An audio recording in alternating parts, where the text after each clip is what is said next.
Well, hello, everyone. How are you? Welcome. Welcome to the people who are here now. Hello, Crochetter. Hello, Reading. Hello, Beth. And welcome to the people who are watching on replay. How are you? How is everyone? So I thought, all right, I've been doing a lot of political streams, and there's nothing wrong with a good old political stream. But I thought, you know what? It's the holidays. Let's do something a little bit more fun. Let's do something that we can all agree on. um, let's go back to my roots. When I first started on YouTube, I was a makeup channel. Hi, AKA. And I figured, okay, what is a topic that we can discuss? Hey, Shadow Hair, how are you? Hey, Queen Reindeer. What is a topic that we can talk about that I think every single person in chat will agree on? Now, of course, if you don't agree with me, feel free to let me know. But this topic today is one of the biggest scandals in the makeup community in recent memory. We're going to be talking about Patrick Ta. When Patrick Ta first launched his makeup line, I wasn't terribly interested. I mean, I occasionally dipped into the makeup community and I would see that, oh, there's a new guy on the block. His name is Patrick Ta. He's a professional makeup artist. Hey, Taliu, how are you? And I have said multiple times that I am very suspect of professional makeup artists who launch their own lines because the lines tend to be extremely overpriced. And I side eye them. And especially in the current year, hey, Demo, how are you? Especially in the current year, when drugstore makeup is so good and there's so much competition at the stores, and we're not in 2014, 2015, 2016 anymore, it seems to me that brands would be a lot more selective and a lot more aware and conscious of the buying public. And I know that there's a huge market with Gen Z and even with Gen Alpha. But a lot of these makeup companies, especially the ones run, hey, Stuart's mom, especially the ones that are run by professional makeup artists, have lost the plot. Absolutely lost the plot. So, as I was saying, I was in Sephora one day and I thought I would take a look at Patrick Ta's collection. And I thought, hey, vultures, um, let me take a look at this makeup line and see what all the fuss is about. And I took a look at it and it was fine, it was passable. But I couldn't help but notice how unbelievably expensive it was. I mean, we're talking like luxury prices on this brand. And I side eyed it, as I think anyone would, given the prices. I feel the same way about Makeup by Mario and some other of these makeup brands that are run by professional makeup artists. So, hey, Anna, I thought I'm going to give this a pass because this guy has clearly lost his mind if he thinks that his makeup is so good that he can charge these extortionate prices for it. Well, of course, a lot of the products were sent out to influencers who decided that they were going to push it and promote it.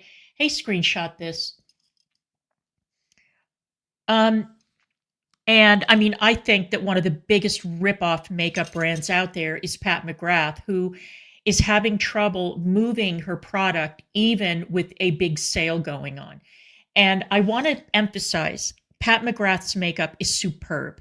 Her eyeshadow formula is incredible. It is wonderful. But spending over $120 on an eyeshadow palette is preposterous.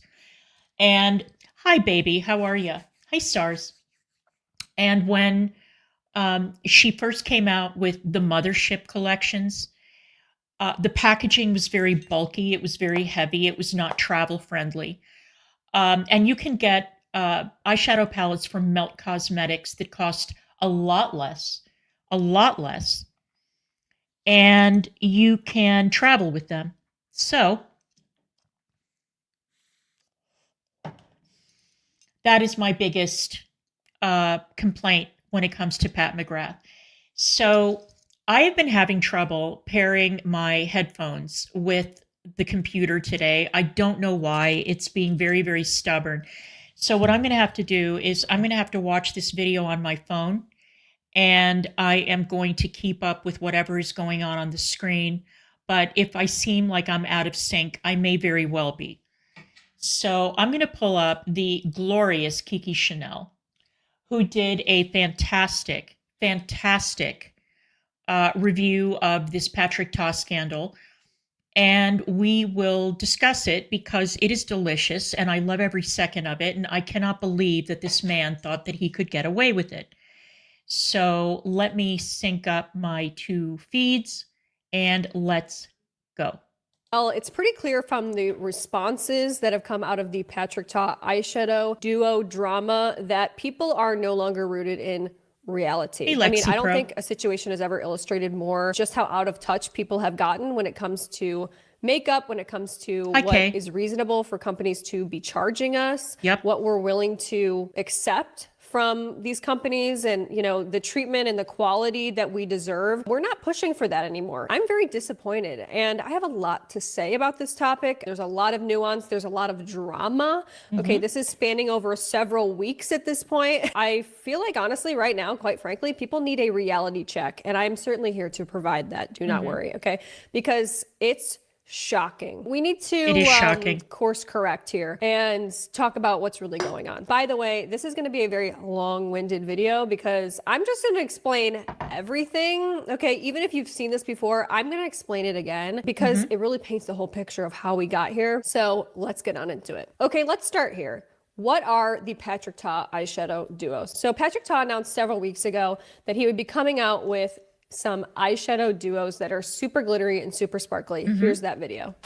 Everyone, I have an announcement. So super glittery, gorgeous. When I saw these, she is beautiful, stars. My world stopped. Okay, I love glitter. I am part of the glitter coalition. Okay, I think we should all be wearing glitter every single day. And when I saw these, I was like, I must have every single one. And I think a lot of people felt the same way. Look at these gorgeous glimmery, like what? Here were some of the responses. OMFG, I need. Klarna, hate to see me coming. You and Mario about to make me go broke. Patrick, I'm gonna text you because what? Like people are like, I need them all. I need every single one. And I was the same way. I'm like, I need every single one. These are coming soon. You know, everyone be ready, but doesn't say when they're coming. Okay, so everyone's like, when are these coming? What's the price? Need all the details. So he kind of started to roll out some videos being kind of vague about when they were dropping. So here's like my eyeshadow duos dropping this holiday. Still, we're like, when are they coming? When are they coming? I have 5 brand new Major Dimensions Eye Illusion all right then duos. And notice how small the pans are, by the way. You know, swatches. I mean, these are like insane. He was just explaining them and we're just like, well, we need these. Often buy eyeshadow palettes just for that 1 or 2 sparkly shades. So I wanted to come out with like just really simple, small eyeshadow duos that gave me that insane sparkle just to top off any eyeshadow look. So it's a great idea. Basically, I think he's insinuating like you could travel with this, like these are, you bring them everywhere and you could just like bring around, you know, whatever palette you want, but then you'll always have these really great high impact, glitter, you know, sparkly shades. He posted another video. This is Kiki We're still Chanel, holding out Lexi. for like how much are these going to cost? When are they coming out? We don't know. I wanted to give you guys another look at my eyeshadow duos. This time I wanted to show you the different types of applications that you can do. So the top is definitely going to be more opaque. The bottom is definitely more scattered and more just like as a topper. These can be worn as opaque as you want them or as like light as you want them, as you can see. Okay, see this formula. Hang on. All right, now just looking at these swatches and considering that they are being filmed under professional lighting, or maybe just a ring light, I am not impressed at all with the color payoff. There are lots and lots and lots of eyeshadow formulas that you can buy in this glittery formula that have better color payoff. But I mean, if they were reasonably priced, I can see how people would say, all right, we're going to collect them all and we're going to have them cluttering up our Alex drawers. But so far, I have to say, I'm just not that wowed by what I'm seeing. Formula is a brand new formula to my line. It's not the same formula as any of my eyeshadow from my major dimensions. This pearl has a translucent base so that you are truly getting 100% pearl. The 100% pearl thing comes into play throughout this video, but he keeps repeating this is 100% pearl, insinuating like this is going to be the most glitteriest thing, shimmeriest, most eye-catching reflective thing you're ever going to see because of that. It's going to work on all skin tones. It's not going to give any white cast. It's just going to give true amazing shimmer, and you can see like how translucent the swatch is on the bottom because the base is iridescent. Like I said, people are like, how much are these? When are they coming out? And a place that a lot of people look for makeup news is Trend Mood on Instagram. So it's an account that basically posts like all the drops, all the latest launches, leaks of, palettes and things like that. And Trend Mood posted the price. It said, revealed, so pretty, new holiday 2024. A shimmering eyeshadow duo that illuminates eyes with superfine sparkles and multi-dimensional pearl pigments, $42. Yeah. Yeah, of course people were outraged. $42. Hey, Forms. $42 for an eyeshadow duo.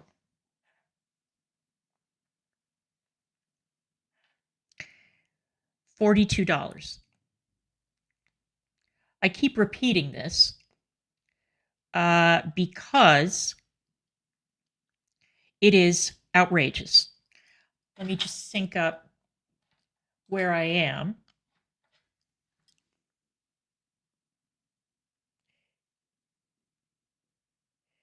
Okay, I think I'm synced. That is absolutely freaking insane. $21 a pan. $21 for one pan of this eyeshadow. And you will notice, again, how small the pans are. I mean, some people are fans of glitter. They'll wear them every day. Others will just wear them on a special occasion. But what if you don't like the color combination in that particular palette? You got a lot of spending to do, girl. People were outraged, okay? Outraged. I can't even describe to you how outraged people were. They were shocked, okay? Like, this was a true sticker shock moment for myself included. I was like, wait a minute, what? For two eyeshadows, we're paying $42 for two. We have to be kidding. Like, we actually have to be joking. Only two. So here were some of the responses to the price reveal. $42, he's tripping. Basically, I'm gonna steal this. When you realize that no eyeshadow duo is worth $42 freaking dollars of your hard-earned money and time, the second and better part of your life starts. Like, be so for real. You're going to use it a couple of times and then money is gone. Wasted on two little eyeshadows that definitely won't change your life. Somebody said, math is not mathing. The palettes from the same brand are $70 with 12 eyeshadows, and two eyeshadows are $42. So people were like, what the hell is going on? Seriously, there's no way. $42 is actually insane. Are you kidding me? Even the new Pat McGrath eyeshadows, which is obviously another high-end brand, those are cheaper than these. I think those are like $25 or something like that. And that's like a specialty formula. Somebody said, he's not Chanel or Dior. Hello. I was going to pick one up, but $42. I will be passing on principle. Look at the market and stop being greedy, brands. And I have to agree with this. Like I said, I wanted to buy all of them. And at this point, I'm like, I don't even know if I'm going to buy one. Somebody said, well, glad to see that myself and nobody else in the comments will be purchasing. These are beautiful, but these brands need to get a grip. They'll keep charging what we allow them to charge. So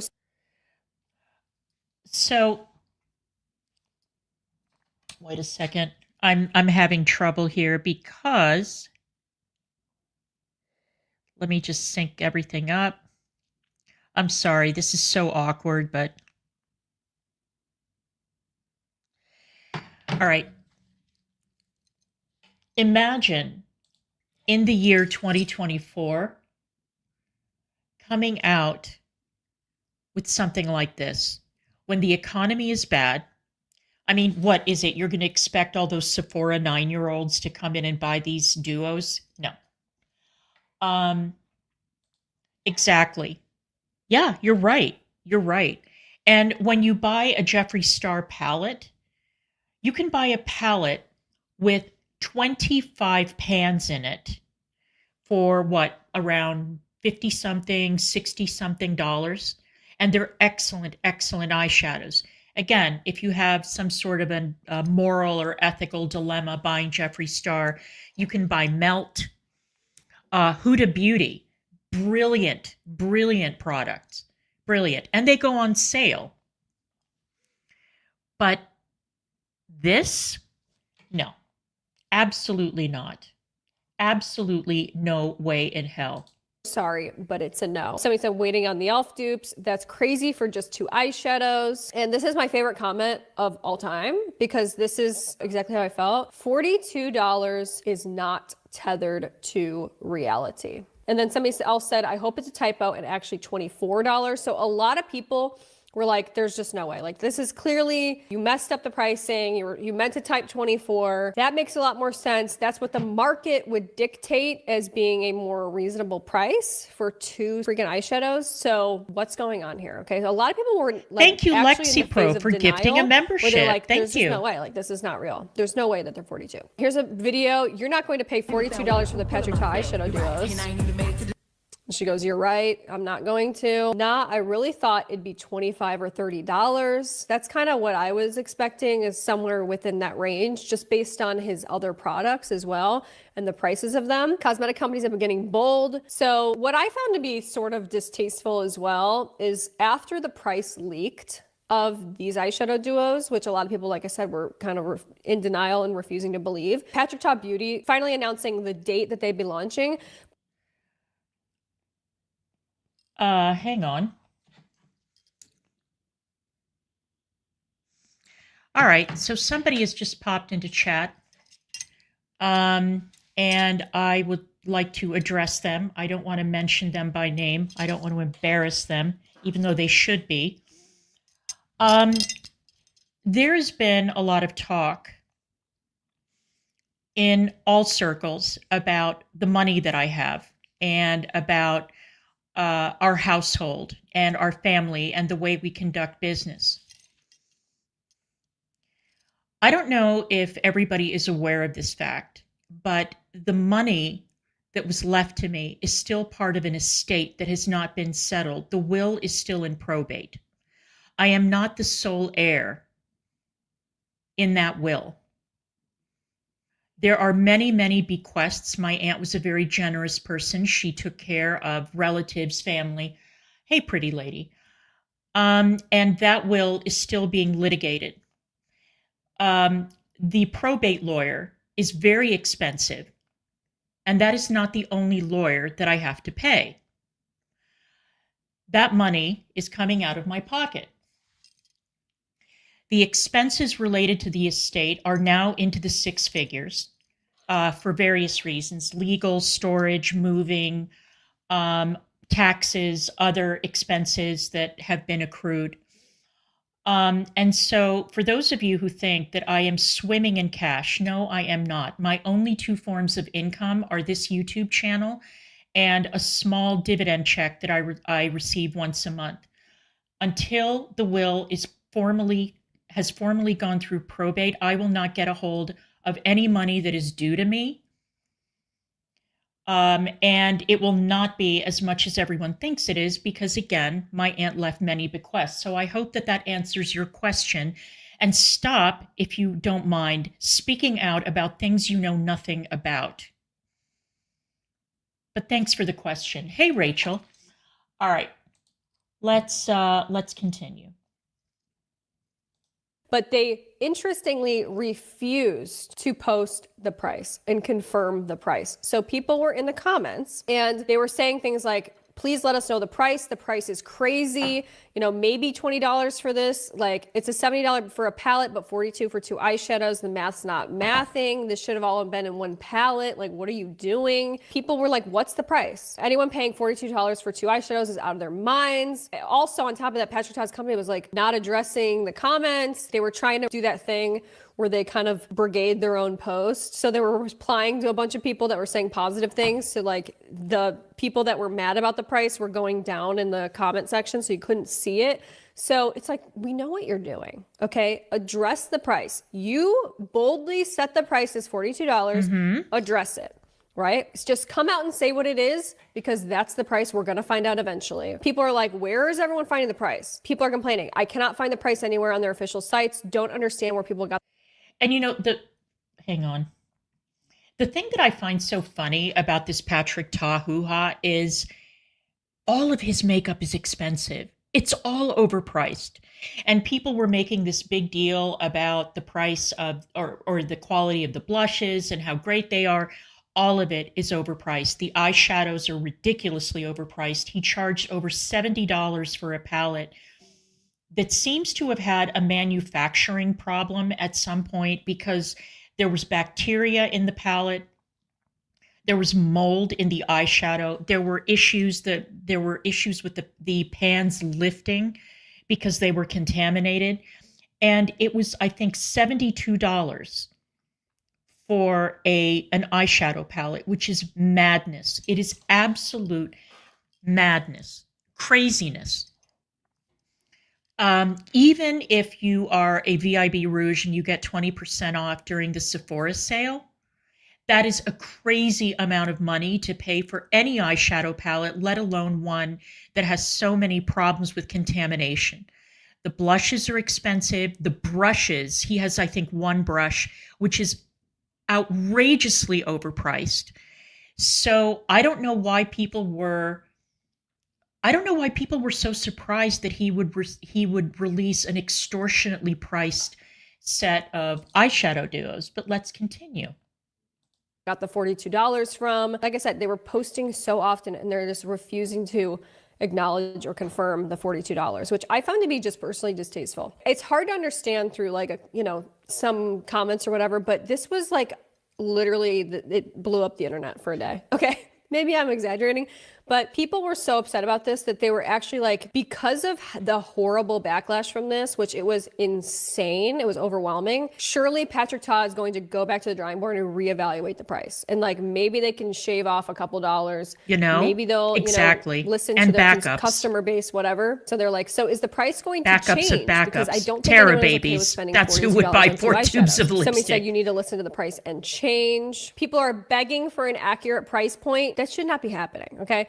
Why are we not dropping the price point? Don't be shy, put the price. Eventually, Patrick Ta Beauty announced and confirmed the price of these $42 eyeshadow duos, okay? Much to people's dismay. There's a lot of reasons beyond just, this is super expensive for this one-off product, that people are mad, okay? Because Patrick Ta Beauty is no stranger to drama, controversy, and problems. And remind you, this is a very relatively new company as well, especially in the beauty space. So the fact that the prices are as high as they are startling, okay? And they don't really seem to be in line with what the market would dictate. And they also don't seem to be in line with high price demo brand.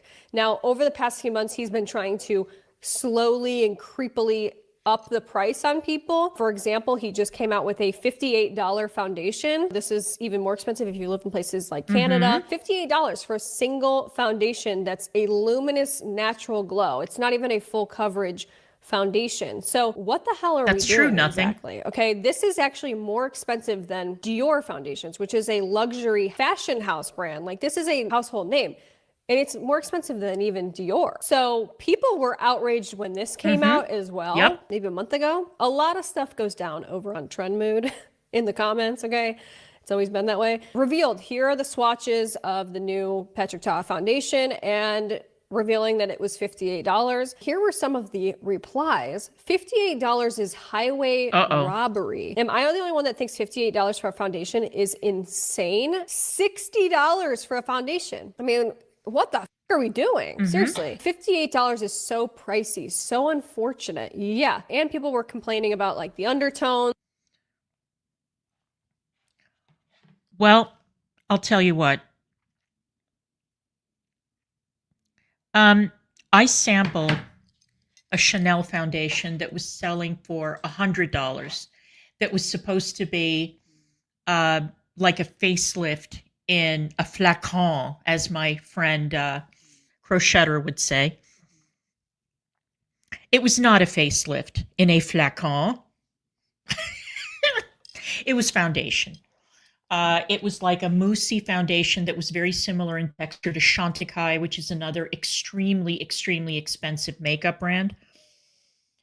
I have purchased one item from Chantecaille. It was a collector's set of eyeshadows, and I did that because the packaging was so beautiful, and they give a portion of the proceeds from the sale of the makeup to preserving wildlife. But I only bought it to display. It's decor. I've never used them. The consistency of the eyeshadows is very similar to Kiko Milani, which you can buy for much less. But again, the packaging was pretty. You can say no similar thing about this. And Chantecaille needs to be slapped for what they charge for their makeup, as do all these high-end brands. It's absurd. You're not going to get anything special when you buy from these brands. Hey, Kay. Yeah, if I'm going to spend that much on foundation, I'm going to lean towards Lady Gaga because the House Labs foundation is superb. And I have plenty of it. I don't need more of it. And to be honest with you, the foundation that you can get at the drugstore is terrific. It really is. Everything from the e.l.f. foundation that comes in the tube to Maybelline Fit Me. There's so many good foundations. CoverGirl does a great foundation. Exactly, Reading. Well, that's what was promised, and it was not delivered. Okay. So these high-end prices are just bizarre. But anyway, let's continue. $58 for a new foundation, no. Like for $58, you need a bigger shade range. People are complaining about that. $58 is steep. I was thinking more $45-ish. This is not Armani Luminous Silk. Armani Luminous Silk is like one of the best-selling foundations. Even that is way too expensive. Like, guys, can we get back to reality here? All of these are too much, right? 30 Shades Only is honestly not what I expected from him. So like people were very, like I said, not happy about that. $58, not even Gaga. Hey, Stop, dude. I love Dior House. Or any high-end I love brand. it. It's incredible. Your Vaseline products are mostly a flop. Okay, well, pricing isn't very mindful. $58 is a lot to ask of consumers. $58, very disappointing. I will not be getting this one. There was outrage about the foundation. Then there's outrage because it's like, he also sells, which is one of his better products. I love this product personally as well. So I'm not being like a total hater on the brand. I'm not saying that all the stuff from his brand is bad or unjustified, but this is a $38 blush duo. You get a full size blush, powder blush, and cream blush, okay, with gorgeous packaging. So it's like, what is going on? Why is this 38, but then two measly little eyeshadows are 42? It's not adding up. And as many people suggested before as well, the Major Dimension eyeshadow palette is $70, and there's many shades that look $70 for that palette. Glitter eyeshadows. Okay, $70. well, this is another reason why people are pissed off about the price, and rightfully so. It's because Petrotop Beauty has experienced some very concerning issues and quality issues that should not be just discarded as who cares. These are real serious issues. And actually, if you didn't know this eyeshadow palette that you're looking at right here has been found to have mold in it. Yes, mold. We need to talk about this. I don't know if this has happened to you guys. With these palettes here, this is the moldy eyeshadow palettes, but I just grabbed the more like rosy color one, and there's some like fuzzy white stuff in the eyeshadow. Fuzzy white. I don't even want to touch this. Like, I don't even want to know what that is. And this one here, I don't know if you can tell, but it has some weird like white stuff on the top. I haven't used this palette in a while. All right, I'm checking the other one, and you guys, this one does not have that. Like, this is one of my favorite ones, and I was actually scared that this one was gonna have the little white fuzzy stuff. But this one, I have a feeling it's mold. It's this mold. is relatively new. Like, I don't know if you guys can tell, I haven't even touched it that much. Here's another person. Brand new Patrick Ta palette came with moldy mold. eyeshadow is a problem. Guys, this is For disgusting. $70 I mean, this, goddamn you dollars. could actually, I'm not joking. I'm like not trying to be hyperbolic or anything. You could lose like an eye this way. Putting mold on your eye. I've never in my life, like I've been, you know, a right, makeup Kay? lover That's for what I like was wondering over too. 15 years at this point. I have never had one of my eyeshadows go moldy. Ever. I've never seen that in my life. We're seeing it here. There's something clearly wrong here. I've never had a moldy eyeshadow shades ever of this palette are going moldy. Okay. I mean, it's a problem. And guys, these are $70 eyeshadow palettes. So it's like, if this could happen to a $70 eyeshadow, why wouldn't it happen to his $42 ones? Like, where's the line? What's going on? This is unacceptable. It's simply unacceptable. This should be a full refund. How have I not heard anything about this until now? This happened earlier this year, by the way. Okay. And I heard zero. I have heard zero about this. Somebody said, wait, I don't understand. Why are his products always getting moldy? Because this happened also. He's been accused. His blushes have been accused of that as well. I really wanted to buy a blush from him, but now I don't know. I honestly thought it was just glitter, but it does look like the little white dots everywhere. Hope you get your money back. They said, I already called and emailed Patrick Ta Beauty and Patrick Ta Customer Service. They said they would get back, but never did.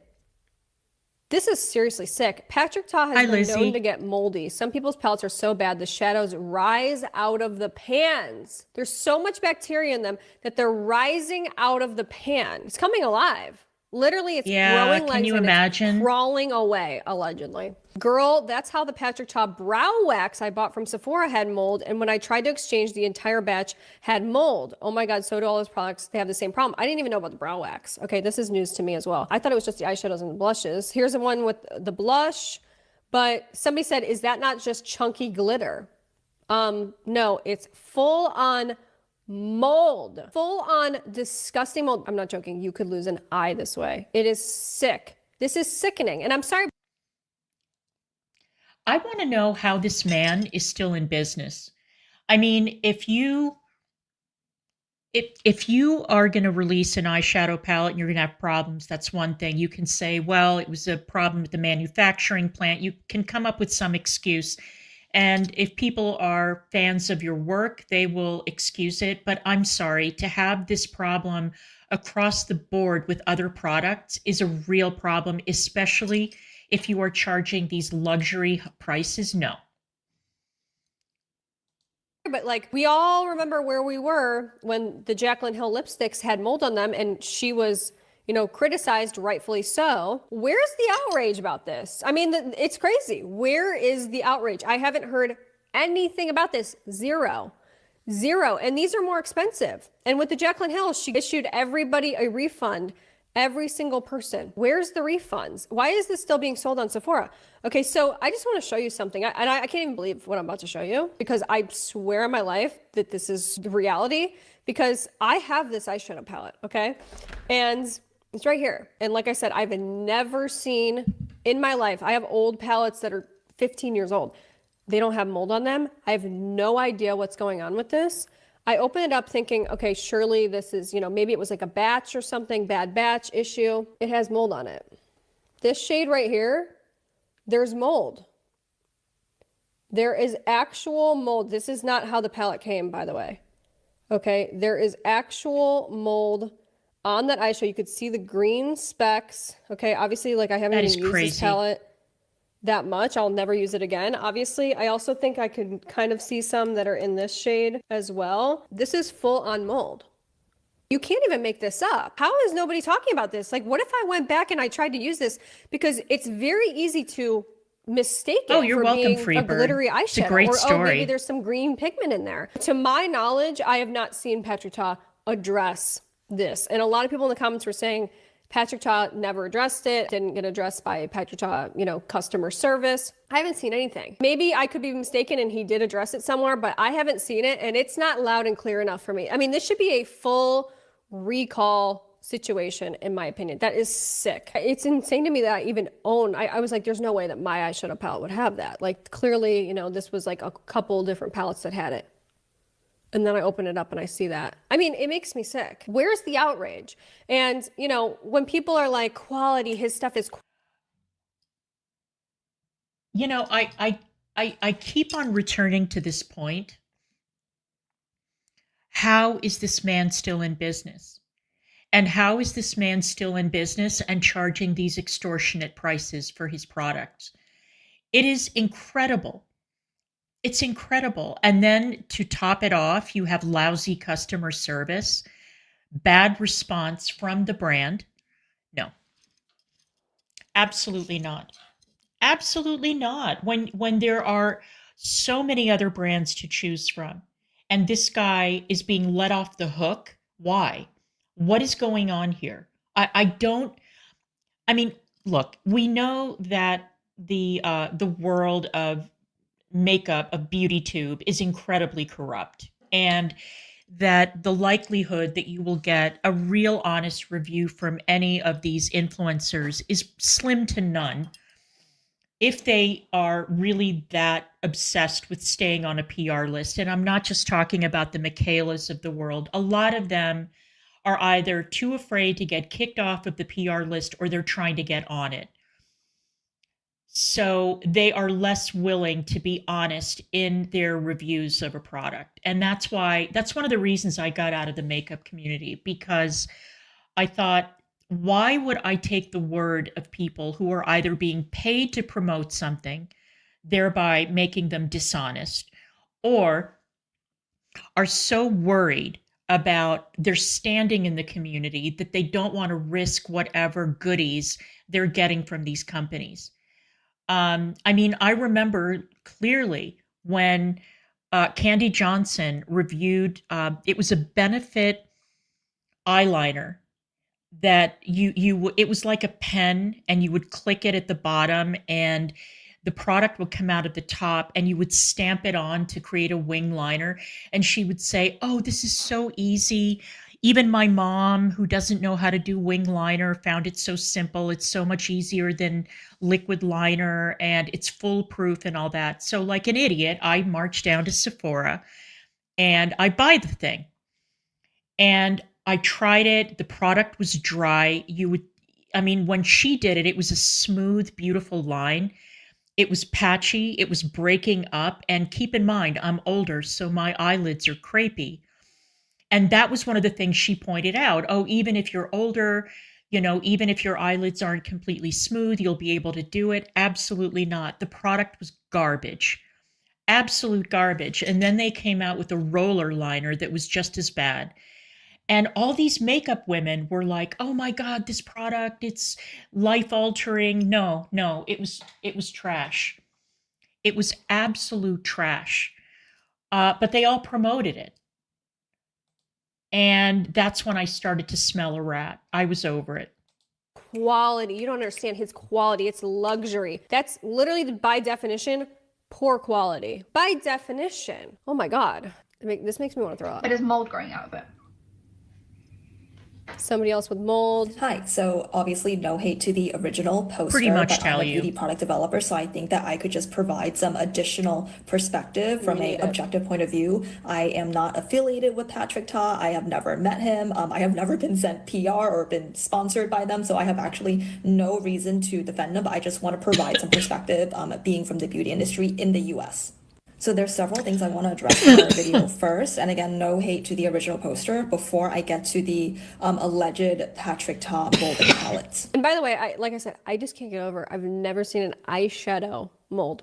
One is she mentioned that powders don't actually expire. And I think that that's a pretty dangerous thing to state on the internet, especially with something like eyeshadows, because it is true that once a powder expires, the binders can be less effective. So the texture changes, or the pigment or the color changes over time and degrades over time because it is expired. But we also have to remember that there are preservatives in these cosmetics, and once it's expired, those preservative systems start to break down. So more and more bacteria can accumulate on your makeup as you use it over time. And for something like eyeshadow, it's something you put on your eye, right? So you could get an eye infection, you could get a sty, it could actually end up being very serious. I mean, seriously, you do not want to mess around with stuff on your eyes. Like, that's why I'm warning people. Personally, I would not use, if you have that palette, I would not use it. So powders do expire. It is true that, like, you know, like for all things, like for food, cosmetics,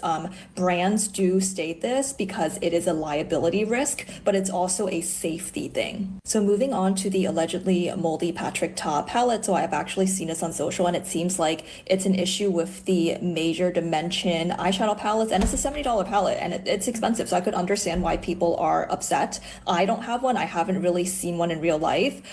Some people are saying that, oh, it's bumpy, so I think it's mold. It seems like these shimmery shades are actually a slurry. Keep in mind that she said that these shimmery shades, like these ones that are in here, I'm like afraid to even open this freaking thing. I feel like it's radioactive, but these shades right here, the ones that are getting moldy, allegedly, those are a slurry type formula, and she's kind of about to explain it. But I also want to note something, and we'll see this in a little bit, that the new Patrick Ta glitter eyeshadow duos are also a slurry formula. And it's different from a traditional pressed powder or pressed eyeshadow. Now, I know that slurry and cushion are two different things, but those ColourPop individual pots, the quality is fantastic.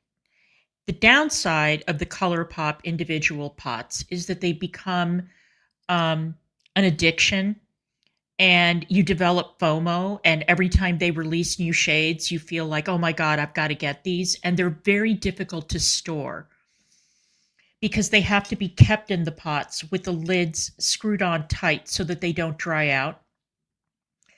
But those individual pots, I don't know what they go for now, but they were like $5 a piece. And they were so affordable, and the quality was so superb that it was worth buying a bunch because, you know, they were so inexpensive, but storing them turned into a major issue, which is one of the reasons why I stopped buying them. And also because ColourPop lost its mind and did too many collabs and released too many palettes, and it became ridiculous trying to keep up with their releases. So I basically stopped buying ColourPop altogether, which has nothing to do with the quality of their products. It just has to do with the overwhelming glut of their product releases. And I got sick of dealing with ColourPop, quite frankly. It was too much, because you remember when ColourPop first launched, it was everywhere because of the affordability and what you could buy for so little money, which was excellent. But again, they just couldn't help themselves. And now I don't even remember the last time I went on the ColourPop website. But their products are very, very good. And I have never, ever had a problem with the ColourPop shadow going bad, not once. Where it starts off a bit wet and it's actually dried, so the pigment is amazing. That's why it usually feels a little bit more wet and pigmented than a pressed powder. So if the texture is a concern, slurry powders are supposed to be like that. Okay, so moving on to the mold. So again, like this is all alleged, and this is all, I'm not affiliated with the brand. This is just all speculation because I'm a beauty product developer who has worked in the beauty industry. So I took a look at the ingredient list, and what's interesting is that the slurry and pressed powder shades, so the shimmery and matte shades, actually do have a preservative, and it is called phenoxyethanol, which is a pretty strong preservative. It's really common in cosmetics and makeup across the board. Here's the ingredient list I found on Sephora, and I highlighted phenoxyethanol in yellow. It's pretty much the same for all of the powder eyeshadows, so I didn't do every single one. No affiliation with the brand, but the Patrick Ta team is probably aware of this, and the reason— I'm sure they're aware, but it doesn't seem like I said, I haven't seen a single thing out of that camp, you know. And as somebody that bought the eyeshadow palette, I feel like maybe an email should be sent out, you know, through Sephora or something. If you bought it through Sephora, like, hey, just, you know, people are finding this, maybe cease using the product if it's over the expiration date or whatever. Why they probably haven't addressed it is because they're still investigating. You know, we also need to investigate, is this a entire product issue or is it a specific lot or batch? So here's some of the comments. All I'm saying is my 2016 Urban Decay palettes are still going strong with no mold or issues. That's what I'm not understanding is, you know, maybe Patrick is trying to be like a clean brand or something like that, but you know, clearly there's still preservatives, so it's not really clean, is it? Like, I've just never seen this before. This is crazy. It's truly crazy. For $70 to have mold in an eye infection, potentially. Like, what? Allegedly. I had that exact same palette for 6 months and it molded and I didn't know and used it on my eyes and it burned so bad all day. People need to know about this, okay? 2 of the palettes I bought from him and a blush had the mold issue. So disappointing because the quality is great. Now, this one is shocking, okay? So it says, I reached out to Patrick Ta and they said it was a crystallization. Well, and hello that there, I Mike. How are you, love? Caused it by putting the palette in extreme We're watching temps, Kiki Chanel roast which of course Patrick I never Ta. did. They never responded after.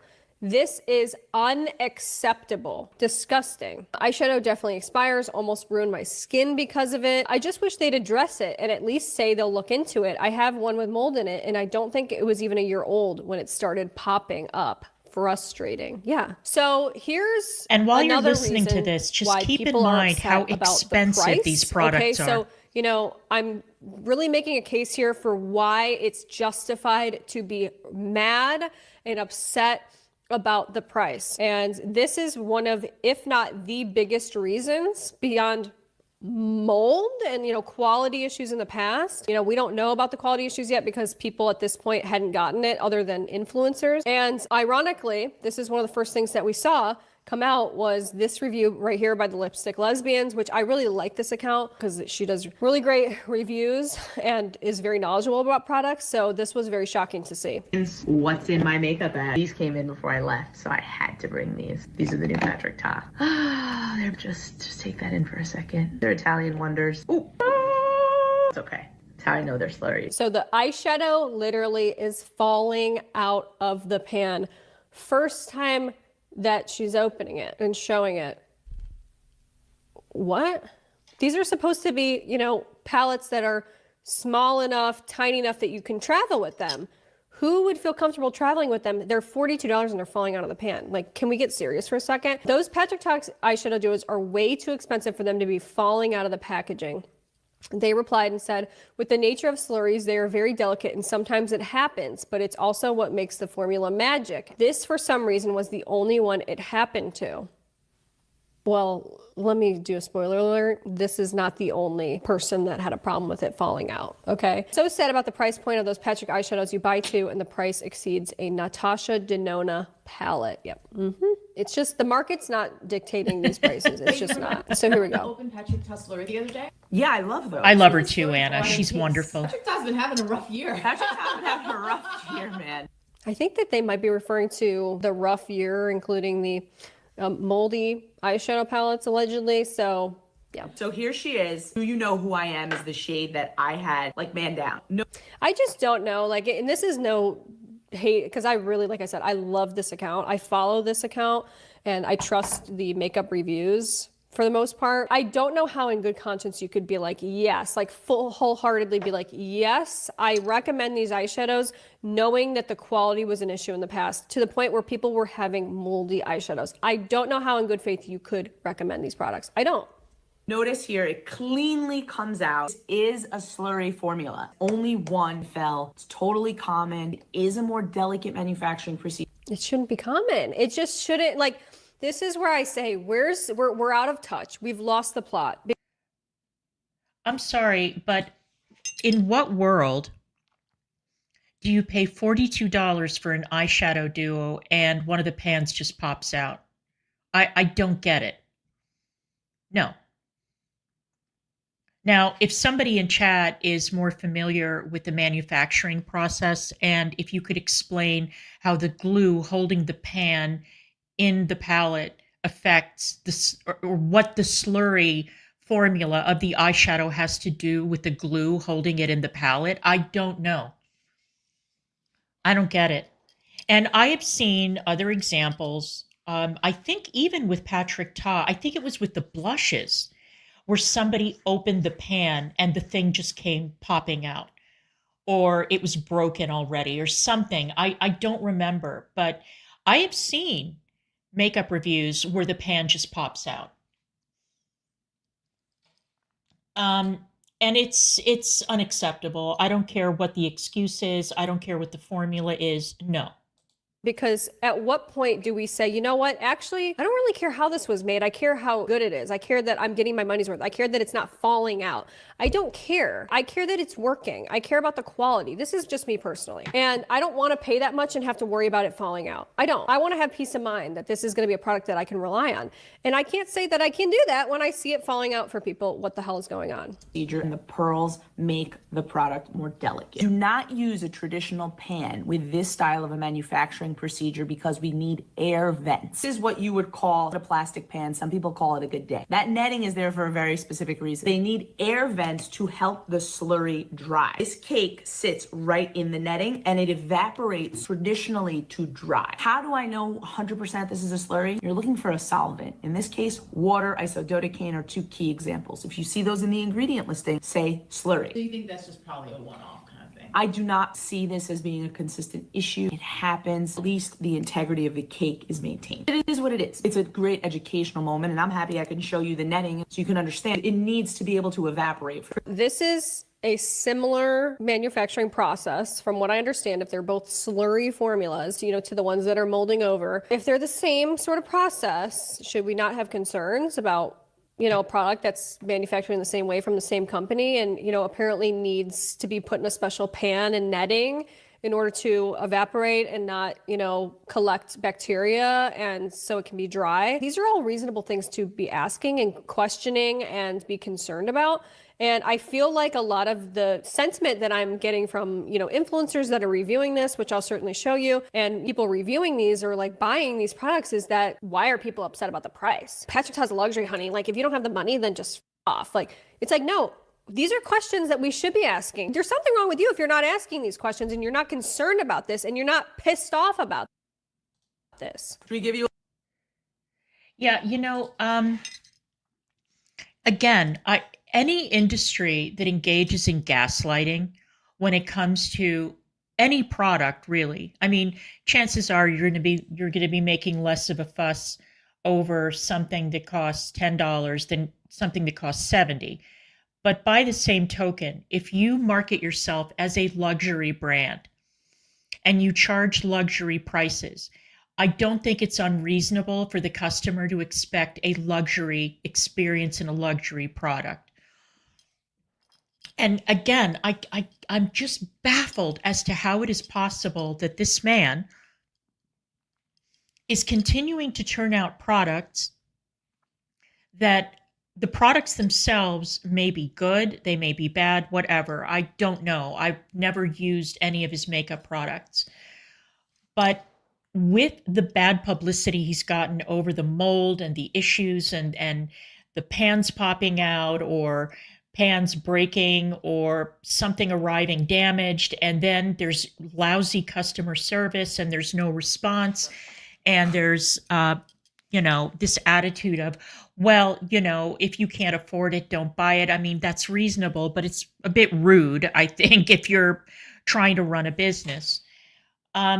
Overall, this is a real problem. It's a real problem. Fix it. Stop blaming your customers. A little tease. Even though she fell out of her pan, she still works just fine. Oh my God. Glamour. Doing subtle. I don't see it at all from where I'm looking. Way more. I can get my eye to look like that if I want to. Maybe next time. This is somebody commented, what do you mean by he's having a rough year? What did I miss? Somebody said, I know, I thought he was having a good year. Somebody said, as far as I know, the highlighters also came really defective and someone arrived shattered and the cream side became gooey. I returned mine unopened. His palettes have also been known to have mold. Okay, here we go again. I didn't even know this stuff about the blushes, or the highlighters, didn't even know. There's a varying quality here. There's quality control issues. This is happening time and time again. One of the arguments that I'm making right now, because a lot of people are like, he's a luxury brand and he's quality. You're paying for quality. Well, no, he's not there yet, okay? maybe one day he will get there, and I hope that he does, but nothing that's been happening over the past few years has been proving, you know, a consistency and a reliability on this brand. And be able to say, I know for sure if I give my money to this brand that I will be happy with this product and it will last. And that's a problem. Somebody said, but it's $42. I don't want it falling out. 3,600 likes. Okay. Packaging looks good, but when it's brand new, but awful after a few months, Beth. My blush looks like it came back from war. Okay, well, I got all of them, so let's try them out. This one completely fell out of the pan, and it's the one I wanted to try, so we're gonna have to try another one. Here we go again. So, you know, obviously, look, clearly this creator had them fall on the ground, but it's like, here's another one falling out. I just want to go ahead and swatch some of them, but I'm just gonna tell you guys right off the bat, $42. I don't know, these are actually really, but $42 for eyeshadow duos is kind of insane. People are pissed. So even influencers that are getting these in PR are saying that, you know, these are expensive. I've never bought anything from his makeup line either. They become quite polarizing in the beauty community. More of a dry formula, so you definitely want to have a stickier base to catch fallout. See, I also feel like the fact that there's fallout and stuff, it's like... Right. I mean, it's just another con. I'm just saying, it's just another con. Like, if I have to use another product, you know, like a... Yeah, I mean, glitter glue, I think, is pretty standard when you're using this kind of eyeshadow. And that was always something that I objected to, because I agree, if you're going to put an eyeshadow on, why do you have to use like a primer and then a glitter glue and everything else? But you have to make it stick. And there's still fallout, and I hate getting things in my eye. So I had some very bad experiences with glitter where, you know, it gets all over your clothes, it gets into your eyes, then you have to wash your eyes out, then your eyes are red and it's a big mess. And I just don't think it's worth it. And to be honest with you, I mean, if you're looking at where the application happened on the eye, I just don't see it. I don't see a $21 eyeshadow on the eye. I don't get it. And this, again, it's a ring light. He's using a ring light. It's professional lighting. And I'm just not seeing the value here. I'm not seeing it. A glitter glue or something, or a sticky base, like... it's like, girl, these should walk my freaking dog. I don't even have a dog. These should do more. Like, the fact that you have to work harder and, like, you know, use a sticky base and blah, blah, blah. It's like, for what? Really? I have a little bit of fallout on my cheek because my eyelid wasn't wet. So I recommend a glitter glue or a sticky primer. On the back camera with flash, I feel like in person it looks way more sickening than it does on camera. When you have to like pull out a flash camera and like studio lights and all that stuff, it's typically not a great sign. However, I don't actually think that all the duos are made equal. All the same price point of $42. How You know, what's funny about what you just said, Negs, is that I do not watch the male makeup artists for that reason. Just like I don't take tips from very young content creators because their skin quality, their skin texture is not like mine. The eyelids are not like mine. And so I don't know how I can trust them to give me recommendations, especially when it comes to anything involving skincare with young creators or foundation or anything like that, because as we age, our skin changes texture, and male skin texture is very different from female skin texture. So I've never watched Manny. I've never watched Patrick Starr. Well, I have, but I don't take their advice, or some of these other guys, because it's like they're men, you know. Well, that's different, though. See, that's different. I want to know how it's going to perform on me, on my skin tone, on a person my age, on somebody with my skin type. My skin type is very oily, but at the same time, I'm almost 60. So I've got to balance out those two issues, which is one of the reasons why I don't watch makeup channels anymore. I just don't. I don't see anything of value. in terms of their recommendations. A lot of them are just paid to say whatever it is that they say. They're not honest. And so I don't trust them. And also I don't wear makeup the way I used to. I mean, lockdown sort of steered me away from it because I was working at home. So I didn't wear makeup unless I went on stream, you know? And if I wasn't going into the office, what's the point of doing a full face? There is literally no point. So my makeup buying habits changed dramatically because of lockdown. However, not all of them have the same reflection that, let's say, this one does. Like, these two feel like you're gonna get the most bang for your buck when it comes to reflection and shimmer and reflect put into the formulation. However, these two don't have that same refraction that the previous two have. This is not good, okay? Every single duo should have the glitter impact across every shade, okay? Every single one. It should all be as advertised, the super sparkly glimmery effect. Nobody wants a super expensive, you know, like regular metallic eyeshadow. They don't. So why are they not? And see, the thing is too, I mean, the reason that I started off doing a makeup channel was because I was trying to appeal to women who were in my age range, who could not relate to the 21, 22, 23-year-old girls who were doing makeup, or who didn't want to take recommendations from men who wear makeup, but who were older women who had different needs, who didn't want to go out. Because when I got into it, the look was full drag. And I didn't like it. I thought that it was very unbecoming. It wasn't flattering. The full drag look on a female face makes the face look masculine. And so I wanted to do something that was more in line with actual women and what their actual needs are. You know, what women love about makeup, but women who don't want to have to spend money on 20 different products to go out looking like, you know, they're Alyssa Edwards or whatever. And no disrespect to Alyssa Edwards, but Alyssa Edwards is a man who performs in drag. That was not me with the bronzer and the contouring and everything else. It was preposterous. But the problem is that if you want to run a makeup channel and you're not on a PR list, it becomes prohibitively expensive. You end up with a giant makeup hoard with eyeshadow palettes that you may or may not pick up again. You can sell them on Mercari and maybe you'll have some luck there. But it gets to a point where you cannot keep up with the people who are getting the products for free. And as a rule, if you are an older person in the makeup sphere, with very, very, very few exceptions, at that time, it was very difficult to get on a PR list, to pick up sponsorships. And that meant that all the money that you were spending on your channel had to come out of your pocket. And it was prohibitively expensive. So I just bowed out because I was also developing a really disturbing hoarding problem that was concerning. And so I decided to get out of it.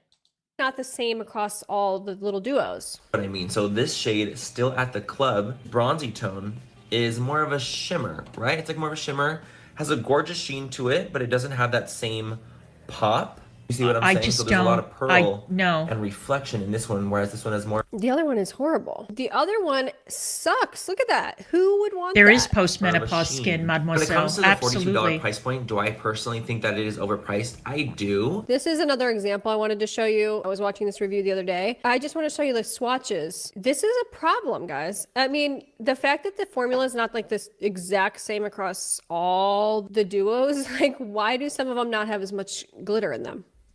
Very pretty. The top one has a little bit more glimmer. So this one has really fine pearls in there. Look at that. Look at that swatch. Huh? What happened to like the promo videos of their... Yeah, and Morgan Turner is one that I started watching and I stopped immediately because I didn't trust her. And because, I mean, look at that. How can you look at that and say, Oh yeah, well, these are all great quality and they all present the same. No, they don't. It's absurd. No, she's another one who hopped on the bandwagon of, well, I'm on a PR list, so I'm just going to stay on it by being misleading. And I mean, come on, you can look at that. You don't even need to be a makeup expert to know that that's just not, no, no, that's not the tea, sis. They're all super glittery. What happened to that? There's no freaking glitter. I thought they're 100% like pure more pigment. Flat shadow, definitely less glimmers. These are something like I would layer this on top of this. I was hoping that both shades would kind of have the same finish as this. Yeah, Marcianess, we is covered that. Special. It's interesting how she said this is less special. one has a lot. It's actually not special at all. Lot more glimmer pearls, and then there's a little bit. You're more not being mean one. at all. But this one in general, that's not mean. Like that's perfectly reasonable. Somebody said, I was mostly just annoyed that a handful of wealthy influencers who got these for free were shaming people for having an issue with the price. Oh, don't worry. Don't worry. We're about to get into some of the shame and the blame. Yep. Okay. No one's getting away scot-free. Not on my watch. Oh, no. Okay. No. I'm not letting anyone get away with this because this is not right. Okay, no. I will refer back to the promo video. Every single shade was super glitterific, gorgeous, okay? But then I look back, okay, because I've learned things throughout this whole process. I've learned from this situation, and if you want to take away anything, just know this, the lighting changes everything. It's no mistake that all of the promotion for this has happened either with a flash photography camera or in a studio, okay? No one is showing these or showcasing these eyeshadows in a place where most people are gonna wear them, which is out and about in everyday life, low lighting, in a grocery store, in a Hollister, okay? These are not showing up in a Hollister. If you go to Hollister, if you shop there, you're not seeing these. Even their own promo. These came out and I go, what? Where's the glitter? I mean, she's wearing them. This is like an advertisement. This isn't selling me on anything. Even this one. This is like the pink duo. Very, this very, looks like very any muted. Other eyeshadow. Guys, very get muted. Your head out of your ass. Seriously. We need to wake up, people. Wake up. This is a lesson that I've learned the hard way, okay? If it doesn't look good on the model, it's not going to look good on me. Okay? And that's if a professional photo shoot, and it's underwhelming. Even more wrinkled on me. If it doesn't look good on this model in studio lighting, and I can't even see it here, it's not going to look any better on me. People started to see the reviews of the eyeshadows popping out, falling out.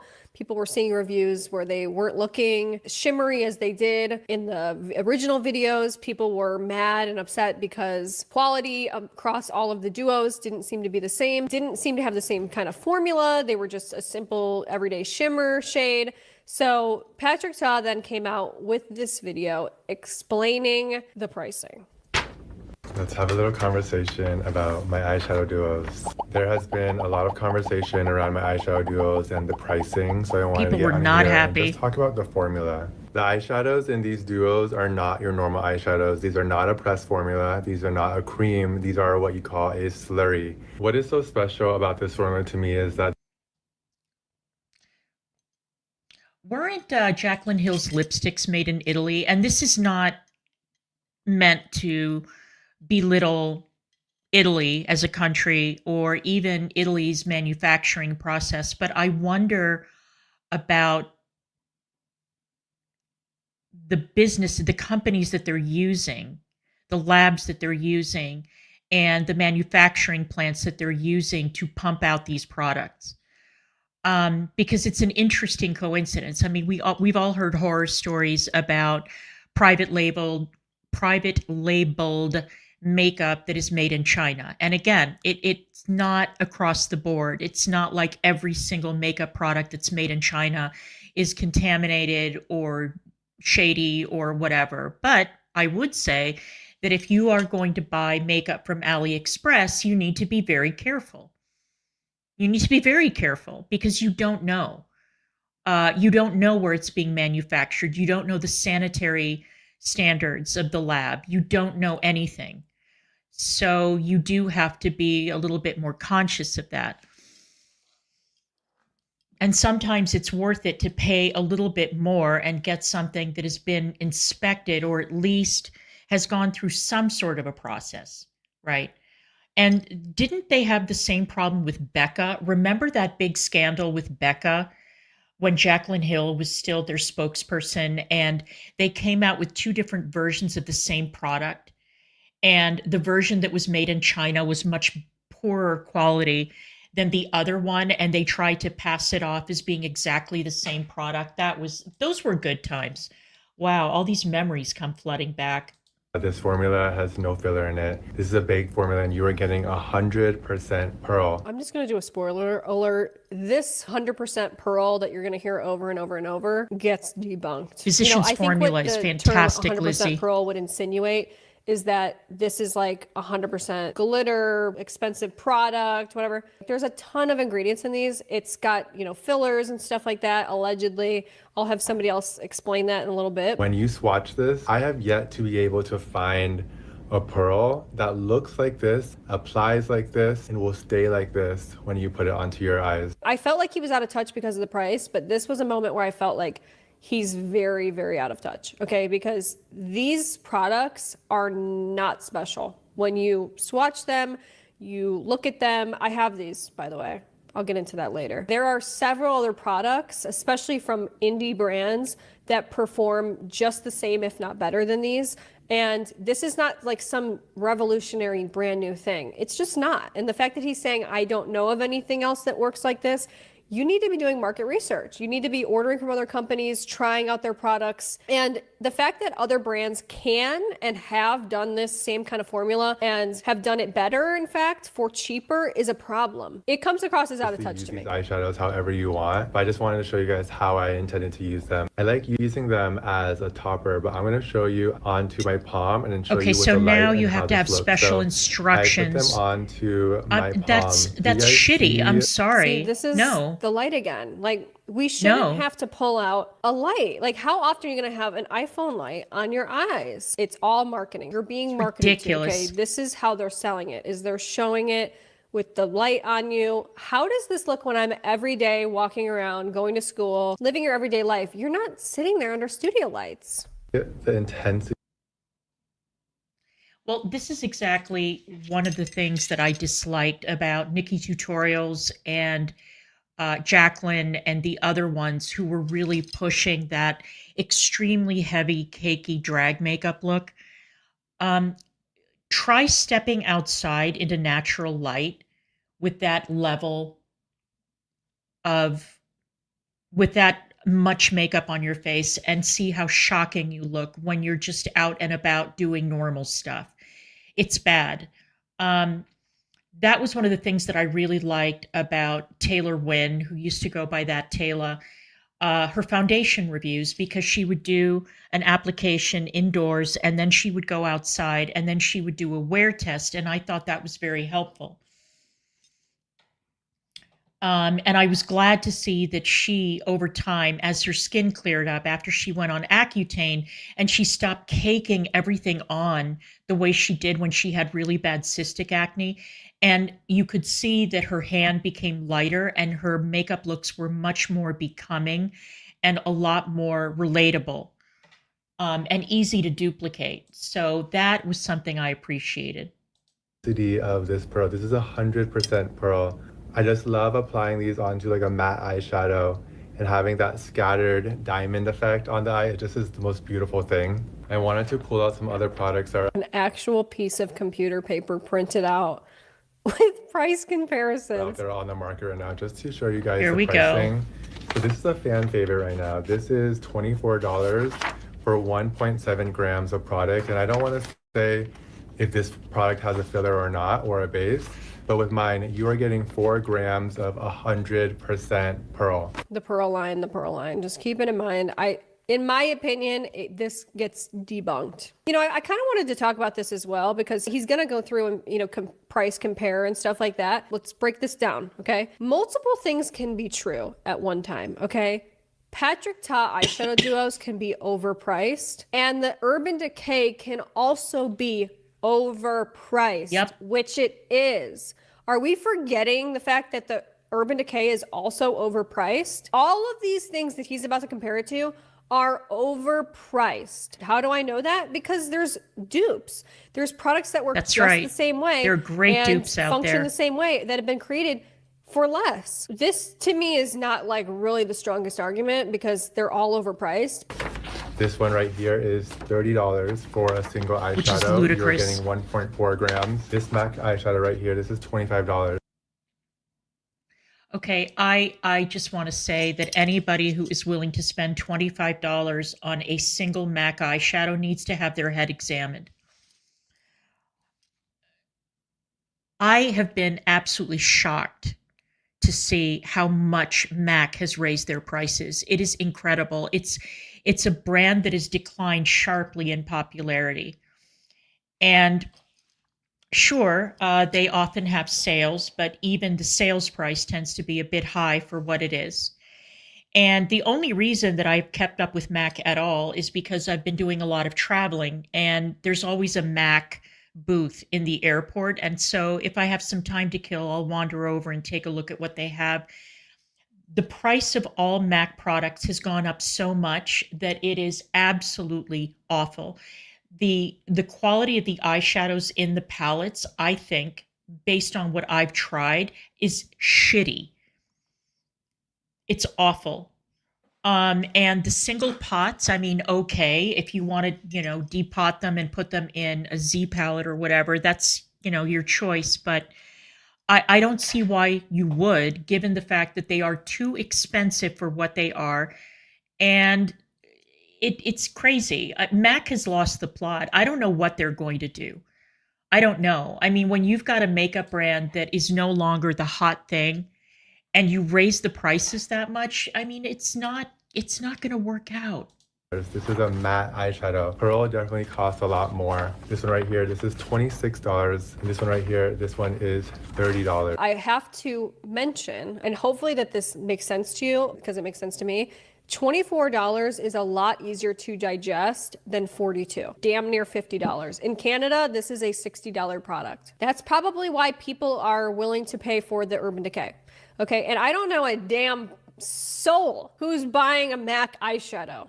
Okay, no one's buying MAC. I'm sorry. And I also don't really see people buying Hourglass either. How opaque they do get, so I just want to show you that how people have been applying them. So I'm just gonna put like a thick amount of pearl onto the back of my palm and then show you underneath the light. Even rubbing them onto the back of my palm, there's still that much pearl left on. Now this is a lot more opaque, but here we go again. Just show us without the light. I dare you to show us without the light. You guys see like how this glistens? And if you are under like bright studio lighting, like, do you see the difference? Like, you're not gonna see it as much, but if you are under sunlight or any sort of like even like downward lighting from your home. Okay, anyway, I see that there are a lot of fans of e.l.f. in chat. I am really, really impressed with the way that e.l.f. has upped its game. And honestly, $9 for a lipstick that is a dupe of NARS with excellent quality. The color range isn't that great, but it's not a NARS color range. But if you can find a shade that suits you, it is a fantastic alternative to NARS. Somebody mentioned earlier that they can't use e.l.f. skincare. I can't, their primers make me break out.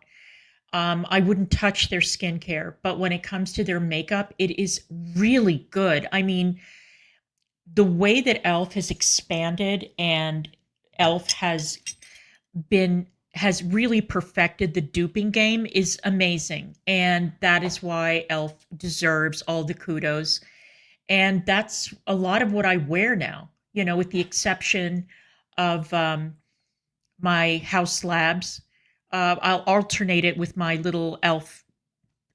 Foundation that comes in the tube because I think it's very, very good. The House Labs is better, but overall, e.l.f.'s quality is really, really good now.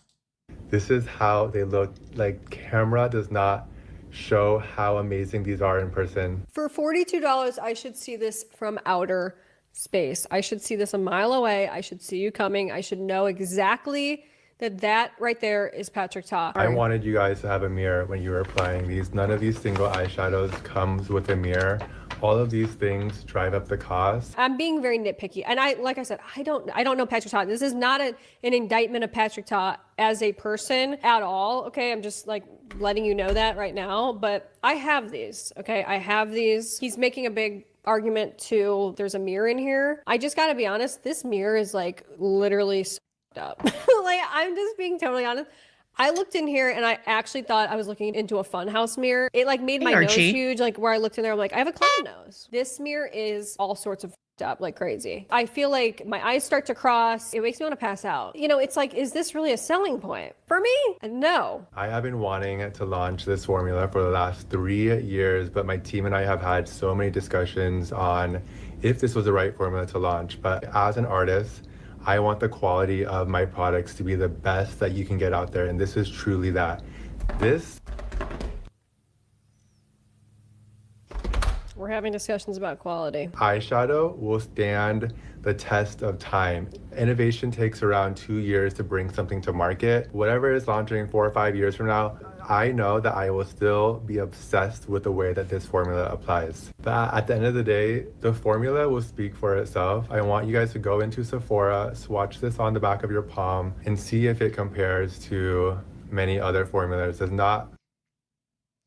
And by the way, the swatching something on the back of your palm, it's not going to be the same effect as putting it on your eyelids. I don't like that dodge of swatching on the arm, swatching on the palm, swatching on the back of the hand, whatever. It's just not the same. It is absolutely not the same. And if you're going to press really hard the way these influencers do and mislead your viewers, then no, it's not the same. Sorry. Many like this on the market. This is all sort of like a marketing thing of like, guys, this is proprietary. This is, no one's going to find this. This is made in Italy. This is 100% pure pearl. But the truth is that there are alternatives, and I'll talk about those later. I do think that this is special, and I do think that you will love it. And if you are able to give it a chance. Clearly a cash grab at this point. You are ridiculously greedy, Patrick Ta, for a brand that under-delivers. Well, these duos have mold in them too, like your other palettes. So like I said, I don't know if he's addressed the mold before, but if it's not, this is the first time that he's ever addressing it, which is ironic. Okay. So after people watched this video, basically like the tide shifted, believe it or not. People were truly fully convinced. They're like, Patrick Ta just read you losers. Anyone who was questioning him, he just ended you, like, you know, literally. Anybody that was questioning the price and was horrified by the price, you instantly had no money. You were poor, you're broke loser, you don't get it, you're not a makeup girl. Like, everyone was team Patrick Ta. Like, he explained it. You literally love the transparency. Somebody said no one blinks an eye for the Charlotte Tilbury eye emoji, 80,000 likes. No one's buying those, guys. No one's buying the Charlotte Tilbury. No one. I haven't seen a single person talk about the Charlotte Tilbury for a reason. The girls who get it, get it. In my 35 plus years of wearing makeup, I have never ever witnessed this kind of transparency. And yeah, and Charlotte Tilbury is also overpriced. I love her lipsticks, but I don't buy them anymore. And I think that she made the same mistake that Kat Von D made when she decided to do way too many products in that Lolita shade, and started to depend so much on Lolita, because Lolita was her biggest liquid lipstick seller. And then, I don't know if you guys know this, but this was something I noticed. She changed the color slightly on Lolita. So when Lolita first came out, it sold out completely. It was impossible to find. Then she came out with another Lolita, and it wasn't the same. And then she came out with Lolita 2, and a lot of and there was a very strong brown undertone to it, and I can't do brown undertone. I mean, I can now that I've had my teeth fixed, but it makes your teeth look yellow if your teeth aren't really white. And also just anything with a brown undertone on the lips does not suit me. It's very aging. Well, thank you, Forms. I like wearing red lipstick. It's a lot of fun. It's very cool, but it has to be a blue tone. It can't be orange tone. It has to be blue. That's just me. That sort of snow white red lipstick color. And then what Charlotte Tilbury did was she started to rely too heavily on Pillow Talk, and every line was Pillow Talk. The Pillow Talk lipstick, the eyeshadow, the blush, everything. And it's like, okay, I mean, we get it. But if Pillow Talk doesn't suit you, what are you supposed to do? Lady, mix it up a little bit. I don't know, do some purple or something. Do something different. Accountability for the quality of his products. Hashtag integrity is sexy. We're running defense for companies in order for them to charge us more money. How did we get I've wanted here? to go to Vevey just to look at those tulips that she planted. Can I have that video? Look at her eyes, and it's the way. Okay, so we're applying it. We're once again with a flash photography light. Here's some of the comments, okay? Like I said, the Patrick Top video, people were like, we love a brand owner who can come out and speak the truth. So people were like, people just don't value the price of quality. I fear I must spend those $45. He said 100% pearl, honey. Cheaper than therapy. It's a yes from me. So, okay, obviously people are like, okay, yeah. The chaos, the drama. Yeah, I love the way she does her makeup too, Marchioness. $42 eyeshadow duos have caused. I am going to be reviewing these today, but first thing is first, this is makeup, okay? It is plastic. I'm going to swatch this brown shade. It's part of the Still at the Club duo. This is what it looks like. Okay. Okay, that is not worth $42. See, I love when an influencer is honest. Let's watch the bottom one. That's what it looks like. That is not worth $42. See, this is what I'm talking about. This is the palette that has, you know, people are having an issue with where they're like, why is one of them like literally not glittery? You know what's funny, Lady Butterfly, is I cannot get over what Kat Von D paid for that house. Now, I don't know how much money she had to put in to get it, you know, sort of up to spec, you know, in terms of the plumbing and so on. I mean, she can afford it. It's not like she's got a problem doing that. But I've always wondered, how the hell did she find Vevey of all places? And the house that they bought was gorgeous, but for what she paid for that mansion, you would have to pay that for, in many cases, in DC, you would pay for a pretty small townhouse in DC. Was it a B&B? I have no idea. I don't know the history of the house. So maybe she didn't have to put that much renovation work into it. I mean, I know that they redecorated, and I don't know what they did with that hideous wallpaper. I don't know if it's still up, but it is astonishing what you can buy in Indiana and what you would pay for a similarly sized plot of land with a house on it in any other place. It's amazing. So. At all? I think it's just this shade in particular. Let me swatch a different one. Let's do the duo. I think that for that house, she paid around $1.5 million. That's it. Yeah. Incredible. So if anybody knows how Kat Von D and her husband found that house, I mean, she made some statement about she liked the church. How did she even know about the church? I lived in Indiana for how long? And I didn't know where Vevey was. I'd never heard of it. So I'm impressed. I'm very impressed. Go talk to my team. Uh-oh. Uh-oh. I'm gonna talk to the team. I'm gonna do the bottom one now. Let's get a good amount this time. A good $42 worth. Okay, that's pretty. It's just not worth $42. But I have really high hopes for these ones. That's worth $42. Look at that. That is way prettier. Let's do the white one. Let's get a good $10 worth on this finger. See? Do you see what I'm talking about? Yeah. Like a lot of people are enjoying that particular eyeshadow called We Need Better Lighting. How this one is way more pearlescent, way more glittery compared to these ones. They should all be like that. That looks like Now, I've also heard from a little birdie that this is made in Italy, and because it is made in Italy, you're never gonna find this anywhere else. Whatever, God knows what.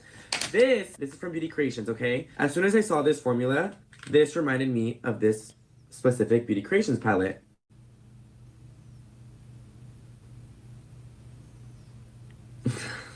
Let's pick up this gold shade again, getting a good amount. Putting it right next to her. There's so no need similar. to pay $42 for that duo. It's in absurd. China. But of course, you can't get the same formula that's made in Italy. That's shady, but I love it. For the big question, is this worth your little gold coins? That is up to you and to how big your little gold coin pouch is. Me personally, I'm not spending $42 on this, but I will spend $20 on a Beauty Creations palette or $28 on this. So I just thought this was kind of strange as well. So Patrick Ta himself actually commented on this video because it went, did pretty good numbers. It said, I will say these aren't supposed to give off payoff in which you are trying to compare them to. The magic is in the scatter effect you can achieve with these. This one said, okay, but Patrick Ta is luxury. If people can't afford it, move on. I'm tired of these people that are like, just move on. Just say you can't afford it and move on. No, people want to buy these products. They love makeup. People want to be able to afford this. People want to be able to buy this. People want to be able to use this product. It's a gorgeous product. Can I just say again that insulting people who are saying that the product is too expensive by returning the volley and saying that they're too poor to be able to afford it? No. What about getting your money's worth?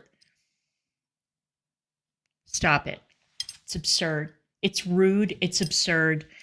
And people have every right to complain if they don't think that they're getting their money's worth. It's preposterous, especially when this is not the first release and there have been other releases and they've been plagued with all sorts of problems. Some of them, okay, not all, but they're mad that companies are getting so bold and so greedy that they're charging these crazy prices. If you don't want to purchase a $42 eyeshadow duo, don't purchase it.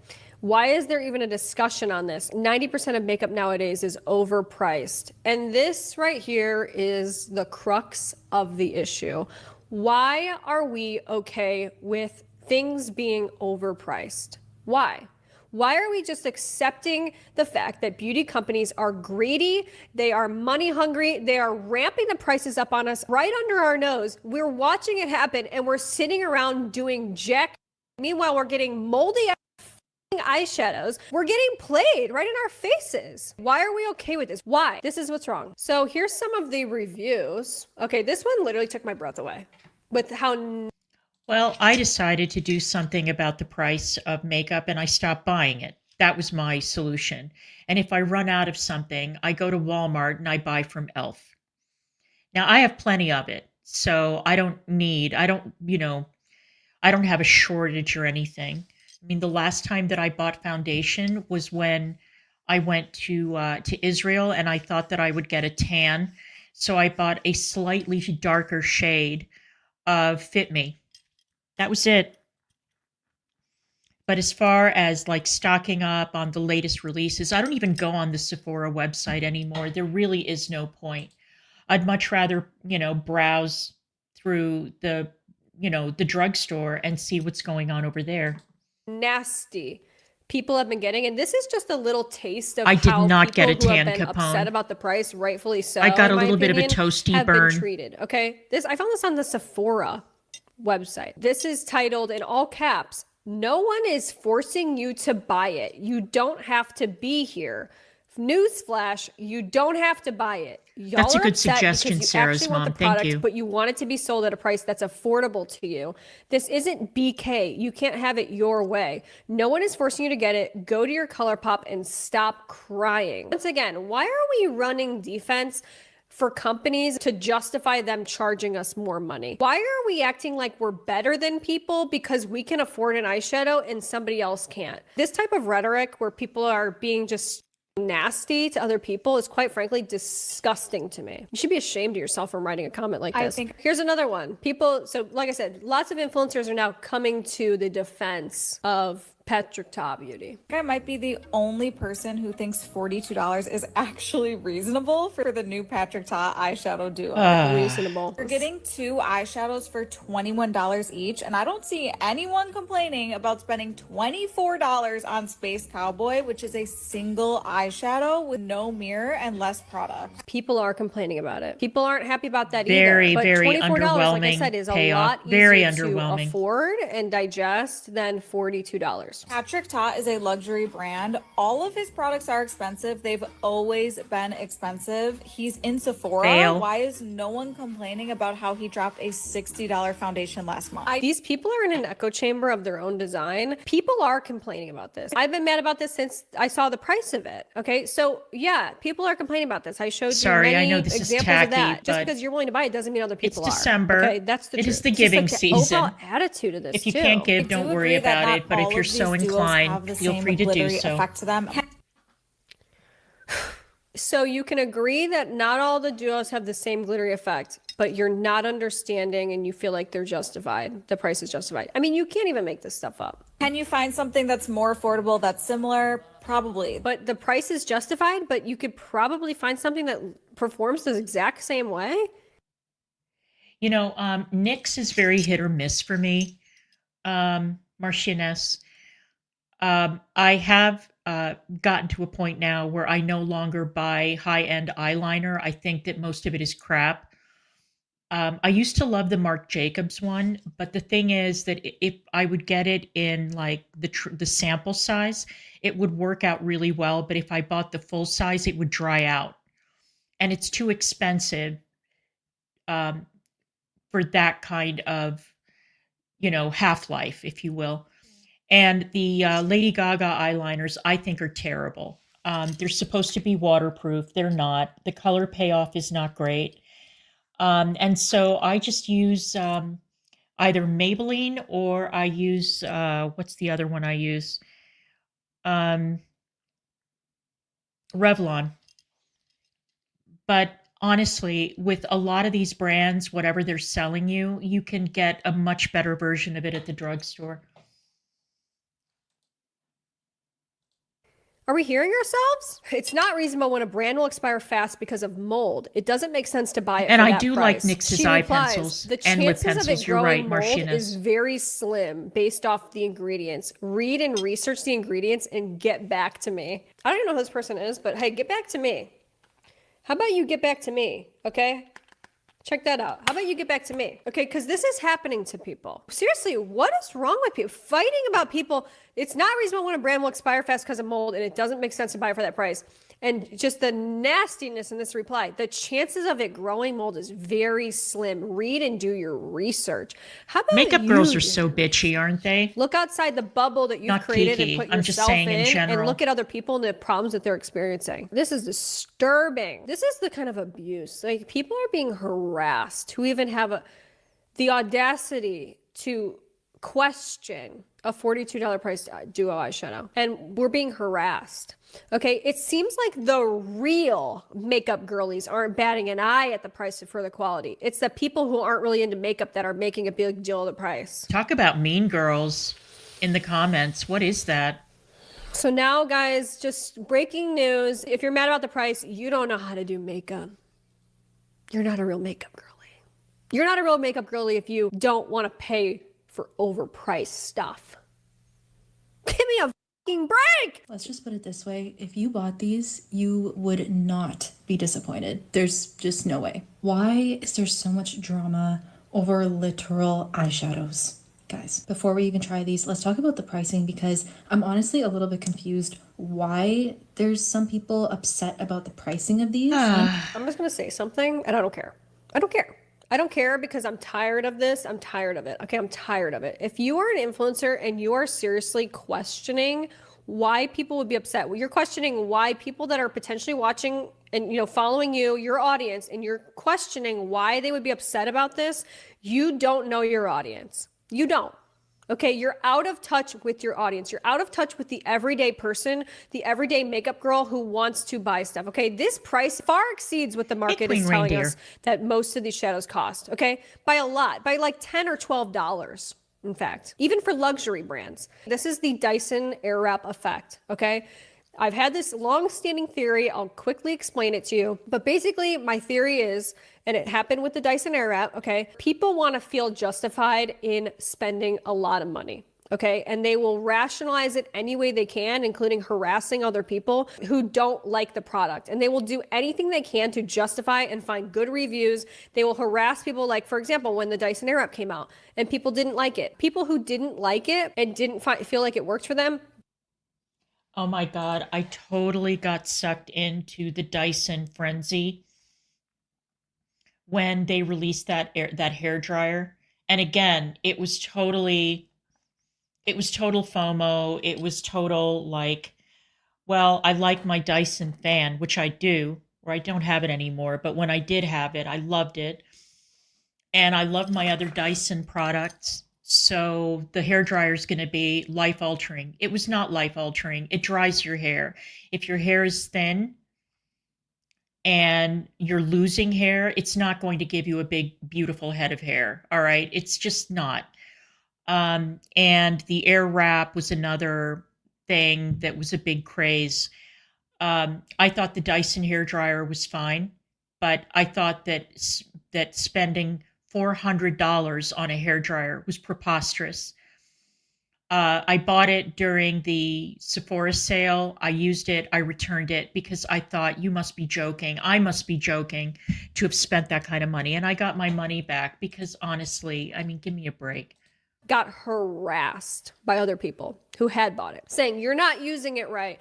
You didn't do this right. You don't know what you're doing. Like, blah, blah, blah. You want to feel justified in your purchase. That's what's driving you. Because why do I care if it's not working for somebody else if it works for me? I don't. Okay, so if somebody doesn't like the Dyson Airwrap, I'm not going to go out and say, hey, you suck. You're not a real hair girly.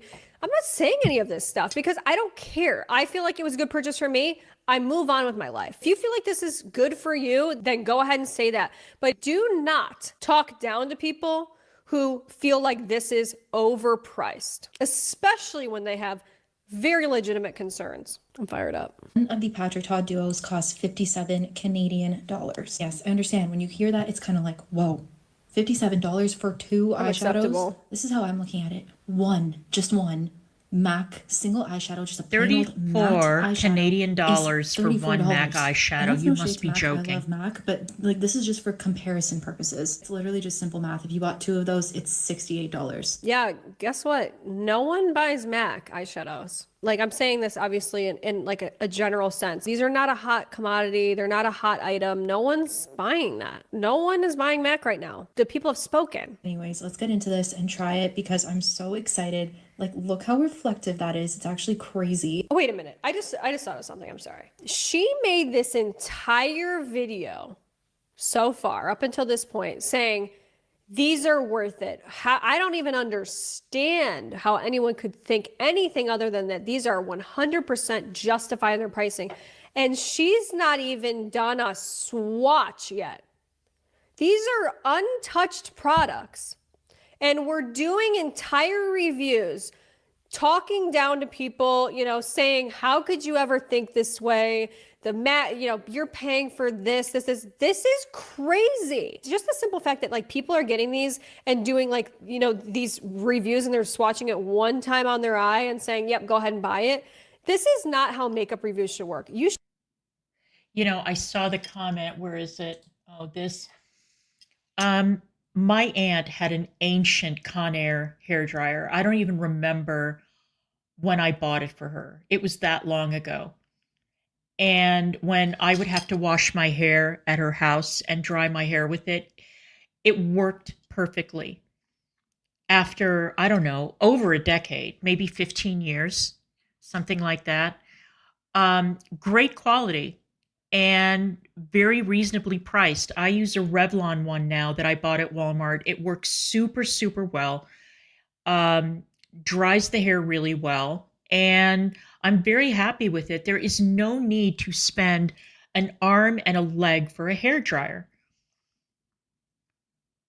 buy yourself a Conair. You know, it's a great appliance. It'll last forever. And there's no, and forget FOMO. That's absurd. There's no need to spend any kind of money on a hairdryer. Certainly not $400. Get out of here. You should be using these products for a while, doing multiple looks, having them, testing them out for, a while, and then you tell us how you feel about it. But the fact that we just did a whole defense video and we haven't even touched the product. We haven't even touched the product yet. This is the Do You Know Who I Am duo. It feels drier than I thought. I felt like it was going to be more creamy for some reason. Look at that. Haven't even touched it. Like, look at how beautiful that is. It just doesn't look that special to me. It doesn't look that special to me. Wow. I'm just taking a little bit of this kind of lighter gold shade and putting that on the inner corners. Taking the icy shade and kind of just putting that right in the center of my lid. Like, come on. Yeah, look come how on. Beautiful that come looks. on. Who are you trying to fool, lady? Turn me into an eyeshadow girl. Is it me? Am I the drama? These eyeshadows have caused so much drama all over the internet, and I quite honestly don't know why. Another person that's doing a video saying, I don't know why they're causing drama, and hasn't even touched or done a single swatch. These are the brand new Major Dimension Eye Illusion Duos from Patrick Ta Beauty. And they are a whopping $42. Let's talk about them. First of all, I recommend you guys go on Patrick's page and look at his whole breakdown of the material, where the product was made, and the quality, because quality equals a little bit of money. A little bit. This is damn near $50. It's $60 Canadian. Are we joking? We haven't even touched the product, and we're just being like, go guys, go watch Patrick Ta. It's all fallacious. Okay, we want to talk Gen Z. It's giving, we want to be on the PR list. This eyeshadow stick from Dose of Colors, one of my absolute favorites. Guess how much? 26. Times that by 2. Am I saying it is affordable? No. But am I saying quality equals money? Yes. We haven't even touched the product, girl. We've got to start touching the products before we do. They are all so unbelievably dishonest. So unbelievably dishonest. The way that they will go out, they will praise a product that they haven't used, that they've probably gotten for free. It's the fear of being kicked off of a PR list. It is the fear of being isolated from the herd.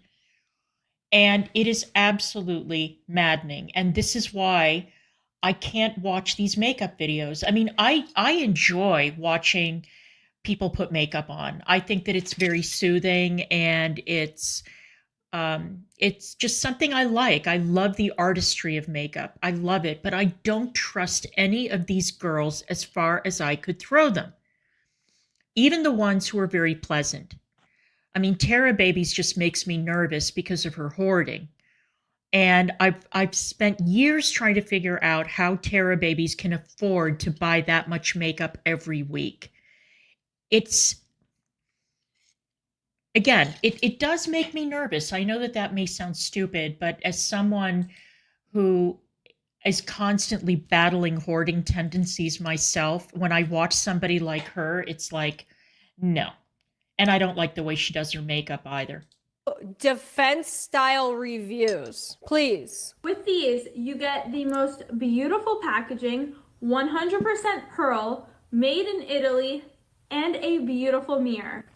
Okay, anyways, let's get into the review. All of that, and we didn't even start the review. First up, we have the shade We Need Better Lighting. Oh my god, I'm gonna have to show you guys this in dark.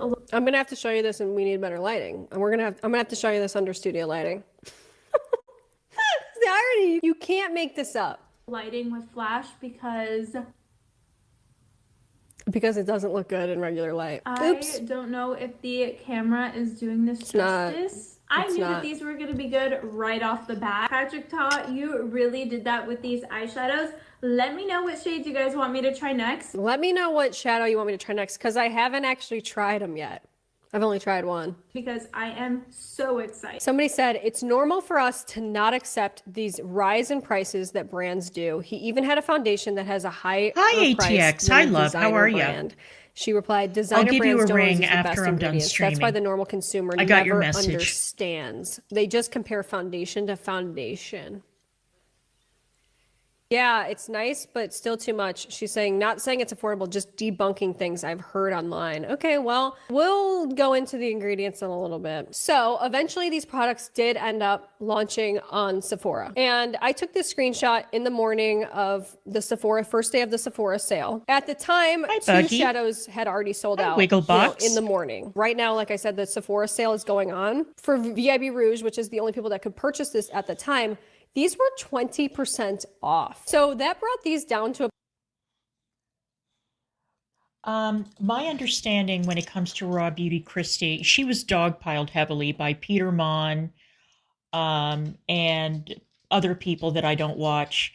But yeah, because, you know, she and her husband moved to wherever the hell they moved to and were getting more into Christianity, and they are schooling their child in a program that people think is homophobic. It may very well be. I have no idea. But of course, I mean, Christie's problem, and she has a problem that she shares with a number of other creators, and that is the problem of oversharing. Nobody should be sharing information about specifics regarding their kids. They should not keep their kids online. They shouldn't be talking about anything having to do with their education, where they go to school, showing them in school uniform, going into great detail about anything having to do with their kids' schooling, because it is going to result in an avalanche of judgment and hate and problems if you step even slightly out of line with the conventional wisdom. So, did she have a breakdown? I have absolutely no idea. I mean, if she did, I wouldn't blame her.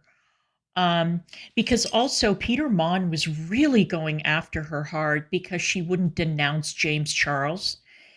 And I don't know, I haven't watched Peter in a very long time. I find him to be unbearable and very much of a scold. And I'm not saying that he's wrong about James Charles, but what I am saying is when you go out and you start policing the relationships that people get into online and start to extrapolate and assume that two people are really tight, and you don't know the conversations that they've had offline, you don't know what kind of relationship they have online.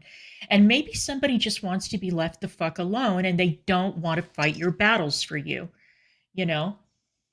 Postpartum, she had a breakdown. Yeah, I heard that she had a postpartum issue, which again is something that I don't need to know. Yeah, exactly, Rachel. Exactly. I feel exactly the same way. Yeah, Peter absolutely is a bully, 100%. And he's somebody who has one of those audiences that, you know, he doesn't have to come out and say, you need to go and you need to brigade a channel. You need to go and fill their comment section with negative comments and all that. They will just do it on his behalf because they are so attached to him in a parasocial way that is really disturbing. And he encourages it.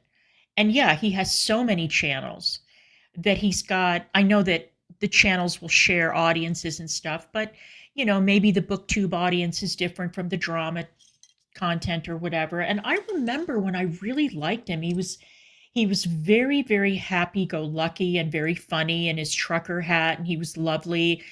And then he lost weight and he turned into kind of a dick, you know. But I do not like creators that turn their audiences into personal armies. I think that that's always very dangerous. It never turns out well. And the pressure with the audience is to completely be on board with every single thing that creator does. And if you even make a small hint that you are not in agreement with what they're saying, you'll immediately get kicked out. You'll be expelled. You'll be treated very, very badly. People may come after you. It's horrible. It's horrible, which is why I strongly advise anyone who wants to start a YouTube channel to avoid trying to recruit your audience into some weird cult. About $33, which is much more in line with what people were expecting to buy in the first place. So anyone who's like, oh my God, everyone said that they weren't going to buy these. What was all the outrage about? It was fake outrage. Well, it's like, no, not really. Because these did not sell out as evidenced by this screenshot. These did not sell out until after the sale started. So these launched and people didn't immediately buy them. Some people may have, but most people waited until there was a 20% off sale because people did not want to buy these at $42. They waited until they could get money off. Simple as that. $33 is a lot easier and more reasonable. I also want to mention that when these are $33, they're still profiting off of that. Just goes to show that they could easily price these at $33 and still make money, but they didn't. They priced them at $42. You truly discover how much you are getting scammed, essentially, and how much you are getting taken for a ride when you see these big sales happen and they're still making money on these products. Y'all lied to me about hating on the new Patrick Ta eyeshadow duos, because tell me why. I went to go shop the Sephora sale yesterday around 12 p.m. and all the shades that I wanted were sold out. Explain that. Makeup TikTok is fascinating because everyone and their mother were complaining about the price tag. People were saying that those eyeshadow duos were not worth $42. People were so upset with Patrick Ta, like how dare he charge $42 for that. His brand hasn't even been around for that long. He's not an established brand. They're not even worth it, blah, blah, blah. But y'all. Yeah, Peter Mon had a seizure behind the wheel, and the person that he was involved in the accident with died, and that is something that he's going to have to live with for the rest of his life. I would have a lot of difficulty with that, and I'm sure he does too. I'm sure that it haunts him, and I'm not going to criticize him for that because the accident was not really his fault at all. However, his behavior online is unacceptable. And while we are willing to extend him grace for the circumstances surrounding the accident and the horrendously tragic outcome, the way that he has turned into almost like a fire and brimstone preacher on his channel when he thinks that any creator is stepping out of line, I just don't like it. I don't like it. And I don't like the way his audience behaves. I think that it's very irresponsible. Listen, I am not a fan of James Charles. I never was. I think that his behavior is appalling and it should be called out. But how many videos can you make about him before you realize, holy shit, you know, this little crusade that I've been running for years is not working? And going after Christy for the way that she and her husband choose to educate their child, not your child, Peter, their child, is... It's gross. Peter, you don't have children. You don't have kids. Now, maybe if you did, you would put them in a different program. I have no doubt that he would not educate his child the same way Christy is. But how in the world does the way that Christy chooses to educate her child impact you in any way, shape, or form? And even if Christy has religious beliefs that you don't agree with, don't watch her. Why is this so difficult for people to comprehend? It's not that difficult.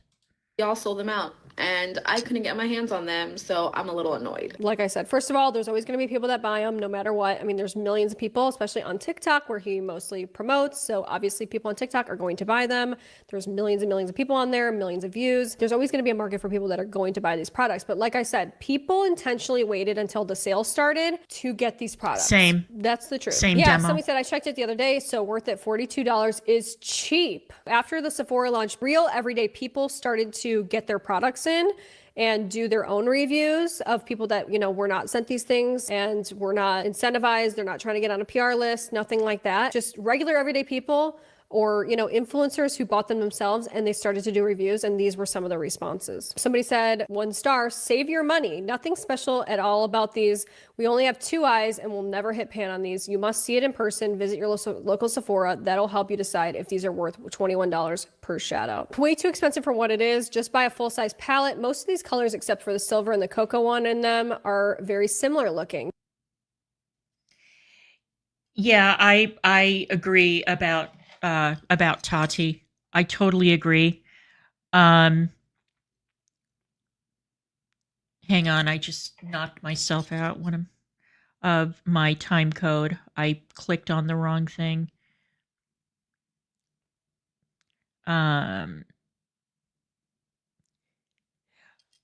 Tati got to be a bit too much. I mean, she's still absolutely beautiful. But I have to admit that her PR hauls were overwhelming and annoying. And I didn't like the way that she was marketing those vitamins, when we all know goddamn well that Tati wears extensions. And any claim about the formulation of those vitamins, I just don't believe it. And I didn't believe a single person who bought them and said that they noticed a visible improvement in their hair growth or their nails or anything. I mean, my aunt was pushing biotin on me for a long time, and she's like, oh my God, it's really going to help your nails. It's going to help your hair and everything. Not a dent. Not a dent. Now, maybe I'm just a special case, but Tati's overpriced bullshit vitamins, I really took exception to that. I have a problem with anybody who sells supplements online. I don't care if it's Alex Jones, Tati, whomever. I'm just not on board with that. I think that a lot of supplements, they're unregulated. A lot of them are a racket. I don't buy it. I mean, I should be taking vitamin D, but I don't. That would actually be helpful. And then all the dramas with her lawsuits and her company. And I thought her eyeshadow palette was underwhelming. So and I think that it's just fatigue. I think Tati has been around long enough where a lot of people are just backing away saying, you know what, it's enough now, you know? So yeah. The quality is nice, but this is straight up robbery price, gouging to the fullest, and he should be disgusted charging this for Bye, 2 Lizzie. shadow pans. I don't care what anyone says. It's the principle that matters. Like or dislike this review, but I said what I said. Nobody's forcing us to buy it, but he's definitely forcing me not to buy it. LOL, cause nah. I can afford it, but I'm not crazy enough to actually pay that, especially in this economy. I swatched the Patrick Ta at the store, and I kind of feel like everyone's beauty lamps are doing a bit of overtime. Yeah, that's the whole marketing campaign to this far has been literally just putting a flash over it and being like, guys, these are the best thing that we've ever seen. Somebody said, so not as glittery, not as intense. I wish I could post a picture What a here because ridiculous it's jarring, drama and I have my that arm swatched was. in natural daylight, Absolutely and it's absurd. like meh. This was a comment on a YouTube video I watched. I'll link down below. And speaking of which, those sugar bear vitamins are just candy. You know, because I remember when Kylie was pushing them too, and it's ridiculous. You're right, Freebird. I should be taking D3. I've been horribly behind in terms of my vitamin D3 schedule. And I also just need it in general. It's something that I require. I do need that. But anybody who's buying Tati's vitamins, Sugar Bear, which is garbage, I mean, come on. And it's exactly the kind of thing that you can push on your young audience, which is, hi, Whitebird, welcome. It's just very, very unethical. And did James Charles snake Tati? Sure. I mean, you really mean to tell me that James Charles couldn't afford his own security or his own VIP treatment at Coachella? You must be kidding. They're all so greedy. It makes me sick, all of them. The review of this. So somebody said, I think these are perfectly pretty shadows, but the price point in Canada is Ooh, absolutely thank you, ludicrous. BE. Thank you. I $60 appreciate each that. and 93 customs and taxes. So almost $400 for 10 shades of sparkly powder. I have a ridiculous makeup collection. I don't mind spending my hard-earned money on beautiful things, but I would be ashamed if I were PT trying to justify charging $400 for 10 eyeshadows. We have lost our minds if that seems reasonable. These are Thanks, just what Freebird. I regular appreciate everyday it. people are saying, and I think that that's what's more important here. And like, I like to focus on what those people are saying. $42 is a no for me. Seems to be a disconnect between the brand and the consumers. I with like this Lauren May release. Beauty. Patrick Ta thinks they're luxury, and many of us don't agree. And then, like I said, there's just like the nastiness, you guys. It's unbelievable. If people think $42 is too much, they don't need these, and obviously can't afford these. Well, let's be These are honest, not in nobody their pay needs grade, any so eyeshadow, stop but crying. okay. It's like, Hey, what is Tizzy, wrong? thank you for Somebody becoming a said they just member. aren't I worth it. appreciate you. Can't afford Thank them. you. The problem is that they're not worth that price. Formula is good, but the colors suck. Also, Patrick Ta is not a luxury brand. It is too much. No need to be a complete snob for no reason. Major Karen vibes. Agreed. We need to talk about this Patrick Ta situation. The eyeshadow debacle. Oh, that it falls apart and you're okay with it? If you're paying that amount of money, have Love a better it. solution. I Good just feel girl. like when it comes to products, your Yeah. actual packaging does matter. The Amen. size, the way I love that eyeshadow and I wanted to travel with it, I would be able to Nope, you wouldn't be able to because it falls out. Exactly right. lose it in the place that I went traveling, and then I'm gonna open it up and I'm gonna be like, where is it? Yeah. Not to mention it'll be all over your makeup bag. Yep. You need to fix that. I'm gonna spend $48 on 2 eyeshadows. 42. 42? 42? It's Might as well be disturbing. 50. The way All right. that they be acting. What do you suggest in place? Okay, let me find it. Where is she? This one. It's $39. What Yep. do you get for? Urban Decay, the minis. Yeah. Don't be coming for the OG. What we're not gonna do is gaslight the situation into picking it up, putting it back in the package, and saying it's okay. I love to hear from like real people. Me too. who I are was just about to say speaking that. open and honestly. When did we become okay with falling out of the pan? When? When did this become like, oh yeah, guys, oh, no problem. And I also really like hearing from real people who are older. I do. I think it's important. You know, these are people who are willing to spend money on makeup, but they're not willing to get ripped off. And this, I think, is a very important thing. Whoops. Like I told you guys, I am trying to keep up because the headphones are not working. And so I'm trying to watch on my phone as I react to it here. Yeah, I like watching real consumers having real conversations in an actual makeup store and being realistic. You're willing to spend the money, but you're not willing to get cheated. That is my kind of review. No problem. It's because of blah blah blah. Insert things that normal consumer doesn't care about. The normal person's like, who gives?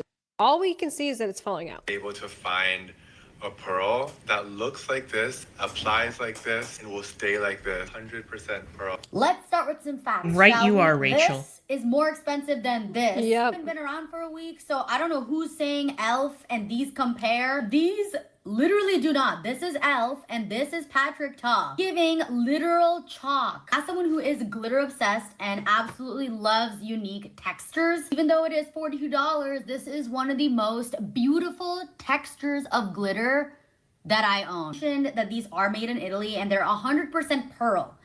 And then I remembered I bought this at YCon in Italy. Not saying it's a dupe, but the textures are really, really similar. So there's a potential maybe they're made in the same lab. Eyeshadow retails for $12 and these are $42 for 2 eyeshadows. They look side by side. High quality It's glitter shocking. eyeshadows are It's shocking. Sure is shocking. and sad It is shocking. that there's a dupe like that. are really expensive to make. What I am curious about from a cosmetic chemistry perspective is why is this only $12 and this $42? I think they're really similar formula. I don't think if you love glitters, these are worth getting, especially during the Sephora sale. But you just don't want to spend that money. Why Thank you, can't I Tizzy. think you could get this on their website? Why is this only $12 and this $42? Simple answer is because that's the price point they wanted to target. Most of Patrick Ta's products are in the $35 to $45 range, with this one, of course, being $42. And the justification given is that this is 100% pure pearl. Now, most of the pearls in this line are made of a substrate called calcium titanium borosilicate, which is a glass-like pearl that gives it that very brilliant sheen. And borosilicate is more expensive than mica, the usual substrate for pearls, partly because it's not reliant on child labor. However, mica is still the main ingredient in many of the pearls. Plus, this isn't technically pure pigment if there are other substances like squalene and water in the formula. Thank you. Okay, so hold on a minute. What happened to the 100% pure pearl? This is 100%. I mean, literally, we're getting harassed because, this is 100% pure pearl. This is 100% pure pigment. Girls, look at the ingredients. It is predominantly pigment, but it's not 100% pure pigment. So there's a typo with this ingredient list. It looks longer than it actually is. This is the actual ingredient list. How's there a typo? Once you remove the duplicates. The reason this is $42 is the same reason Dior's lip oil is $40. They're both selling you a luxury experience. Packaging, of course, plays a role, but it's not the end-all be-all because most of Patrick Ta's products use the same packaging. And of course, not every price point is for everybody. To those who purchased this, do you feel like this is worth $42? As a chemist, no. What about you as a consumer? I love it. So this person always weighs in. Great person to follow, by the way, on social media, but they do a lot of reviews of, ingredients and explaining like the chemical process, the science of beauty and things, ingredients, explanations. And this person's even saying, yeah, this is just a luxury experience. Like this is not anything that we've never seen before. This does have filler in it. This has water in it, which by the way, could attract mold potentially. Now I live in fear, honestly, quite frankly. Basically, this person just debunked this entire thing of like, this is the highest quality of the best of the best of the best. Like, this is totally justified in its price. And in my opinion, and also in their opinion, it's not. I felt like I was going crazy listening to like this pearl thing. People are like, the pearls. It's Italy, it's made in Italy. You don't understand, it's made in Italy, it's the pearls, it's 100% pearls. And I think that what I really want to show you as well is, like I said, I have right here a box of just all different alternatives, things that literally work the exact same way. This is actually, if you're wondering, I'm not wearing any Patrick Ta, I'm wearing this $5 eyeshadow from Beauty Creations, okay, which has really pretty cool packaging and it looks beautiful. There's a ton of glitter in it and it's got a lot of great pigment. It's got a ton of great glittery pigment. It looks the same if you put a flash on it. This is probably my beauty product of the year. And this is the Half Magic Glitter Puck. If you'll pay attention, this has a stopper in it because these types of products will fall out if you similar to the Patrick Ta. And this is literally the greatest glitter product. They also have another one called Dopamine Sparkle. And it's like, guys, this is $26. You can get it at Ulta. You can, find discount codes and stuff like that. Really beautiful. These are all more impactful than the Patrick Ta for less money. So the idea that you can't find anything that's less money, this right here is... And there's ColourPop. ColourPop. Obviously, ColourPop's one of my favorites. They all look the same, guys. Like, these are all super highly pigmented, glittery eyeshadows, and they're going to give you the same look for less. These right here are $7. I also just picked up this so for they went up $1. $7 instead of wet shimmer $2. They're all different shimmery shadows. You get 4 different kinds. There it is right there. These are gorgeous and they look almost identical to the Patrick Ta. So the idea that there's nothing else out there like this is just a farce, okay? There are so many indie brands. Check out Cleona, check out Myra Beauty. There's tons of things, you guys. Like, there's so many brands. Okay, I have a word about Cleona because Tara Babies got me into Cleona. And then actually Milk Tea also is a big fan of Cleona. Cleona is extremely expensive. And it has something to do with the way it's manufactured. I don't even care, right? And it's produced in Canada, and so the shipping may take a while. But the shades are beautiful. I have one palette. It's like a juicy something palette. I don't remember what it's called. It's a smaller palette. I loved the stained glass collection. I thought it was beautiful, but it was extortionately expensive and I didn't want to buy it. The shades are beautiful, but I do want to warn you that shipping takes forever. And the shadows themselves, I'm sure that if you know anything about makeup, you know how expensive they are. And also they run out frequently. So if you're looking, for example, for the stained glass collection, the last time I toddled over to the website, it was completely sold out, and it had been sold out for weeks. So, I mean, if you're looking for something that's more value focused, I wouldn't pick Cleona, but if you're willing to splurge, it's a great brand.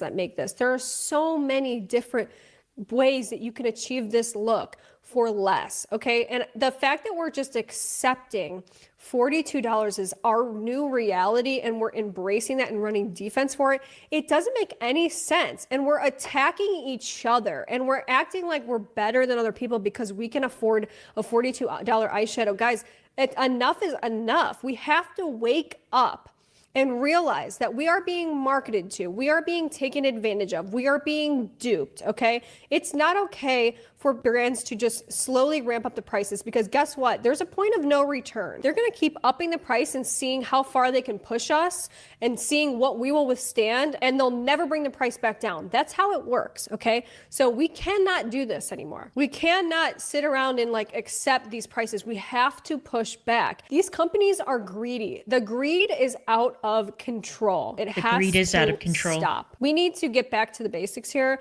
and be able to look at a review and realize, oh, this person's trying to get on the PR list. Like this person's incentivized. Did I not just say that earlier? Only used it one time. Oh, this person got it for free, or you know, whatever. Seek out creators that provide alternatives, legitimate alternatives, not like a paid for review. Seek out like smaller influencers that do makeup reviews and beauty reviews. I featured some of them in this video actually. There's other stuff, guys. Like trust me, there's other stuff out there. You can find it, it exists.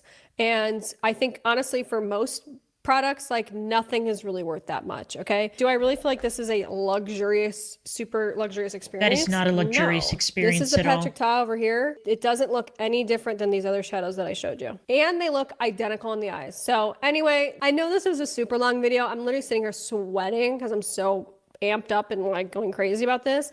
But I just wanted to talk about it because it's something I feel passionate about. I've sat thinking about this topic and watching people, you know, who just don't seem like they're in touch with reality. And I felt like a reality check was somewhat in order. Okay, so anyway, I hope you guys have enjoyed this video. I hope you've enjoyed sitting here. If you made it all the way to the end of this video, I appreciate you.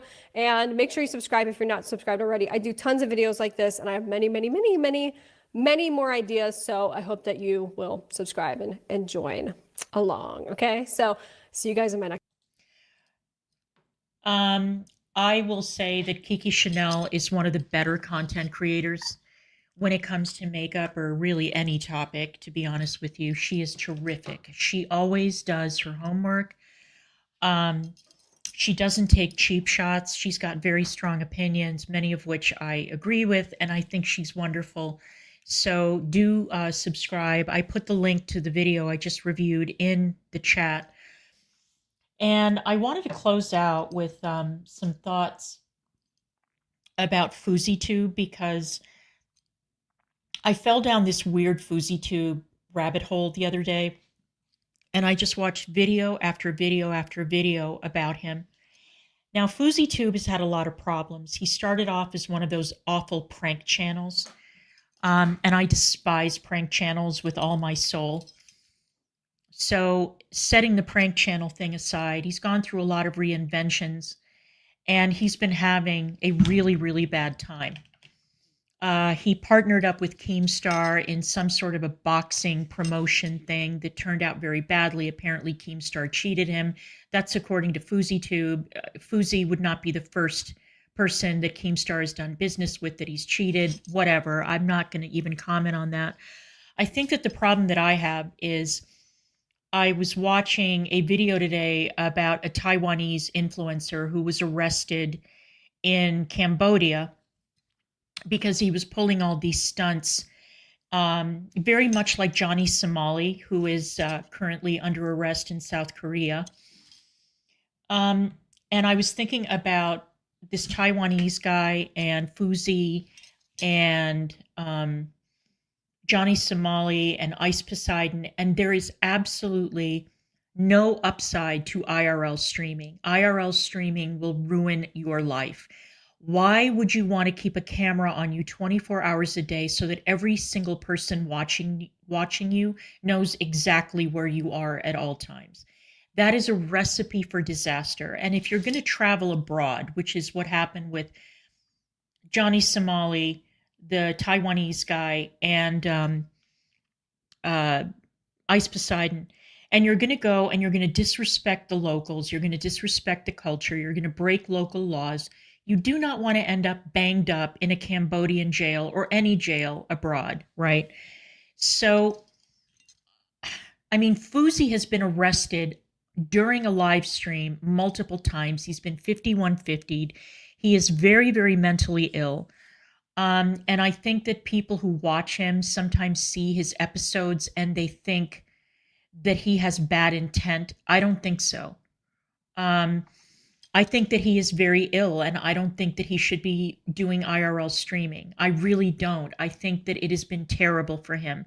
And once you get into IRL streaming, one of the things that you will notice, because Andy Worski had this problem as well, is that in order to keep and maintain and build an audience, you have to get more and more and more extreme in terms of what it is that you do while you're on camera.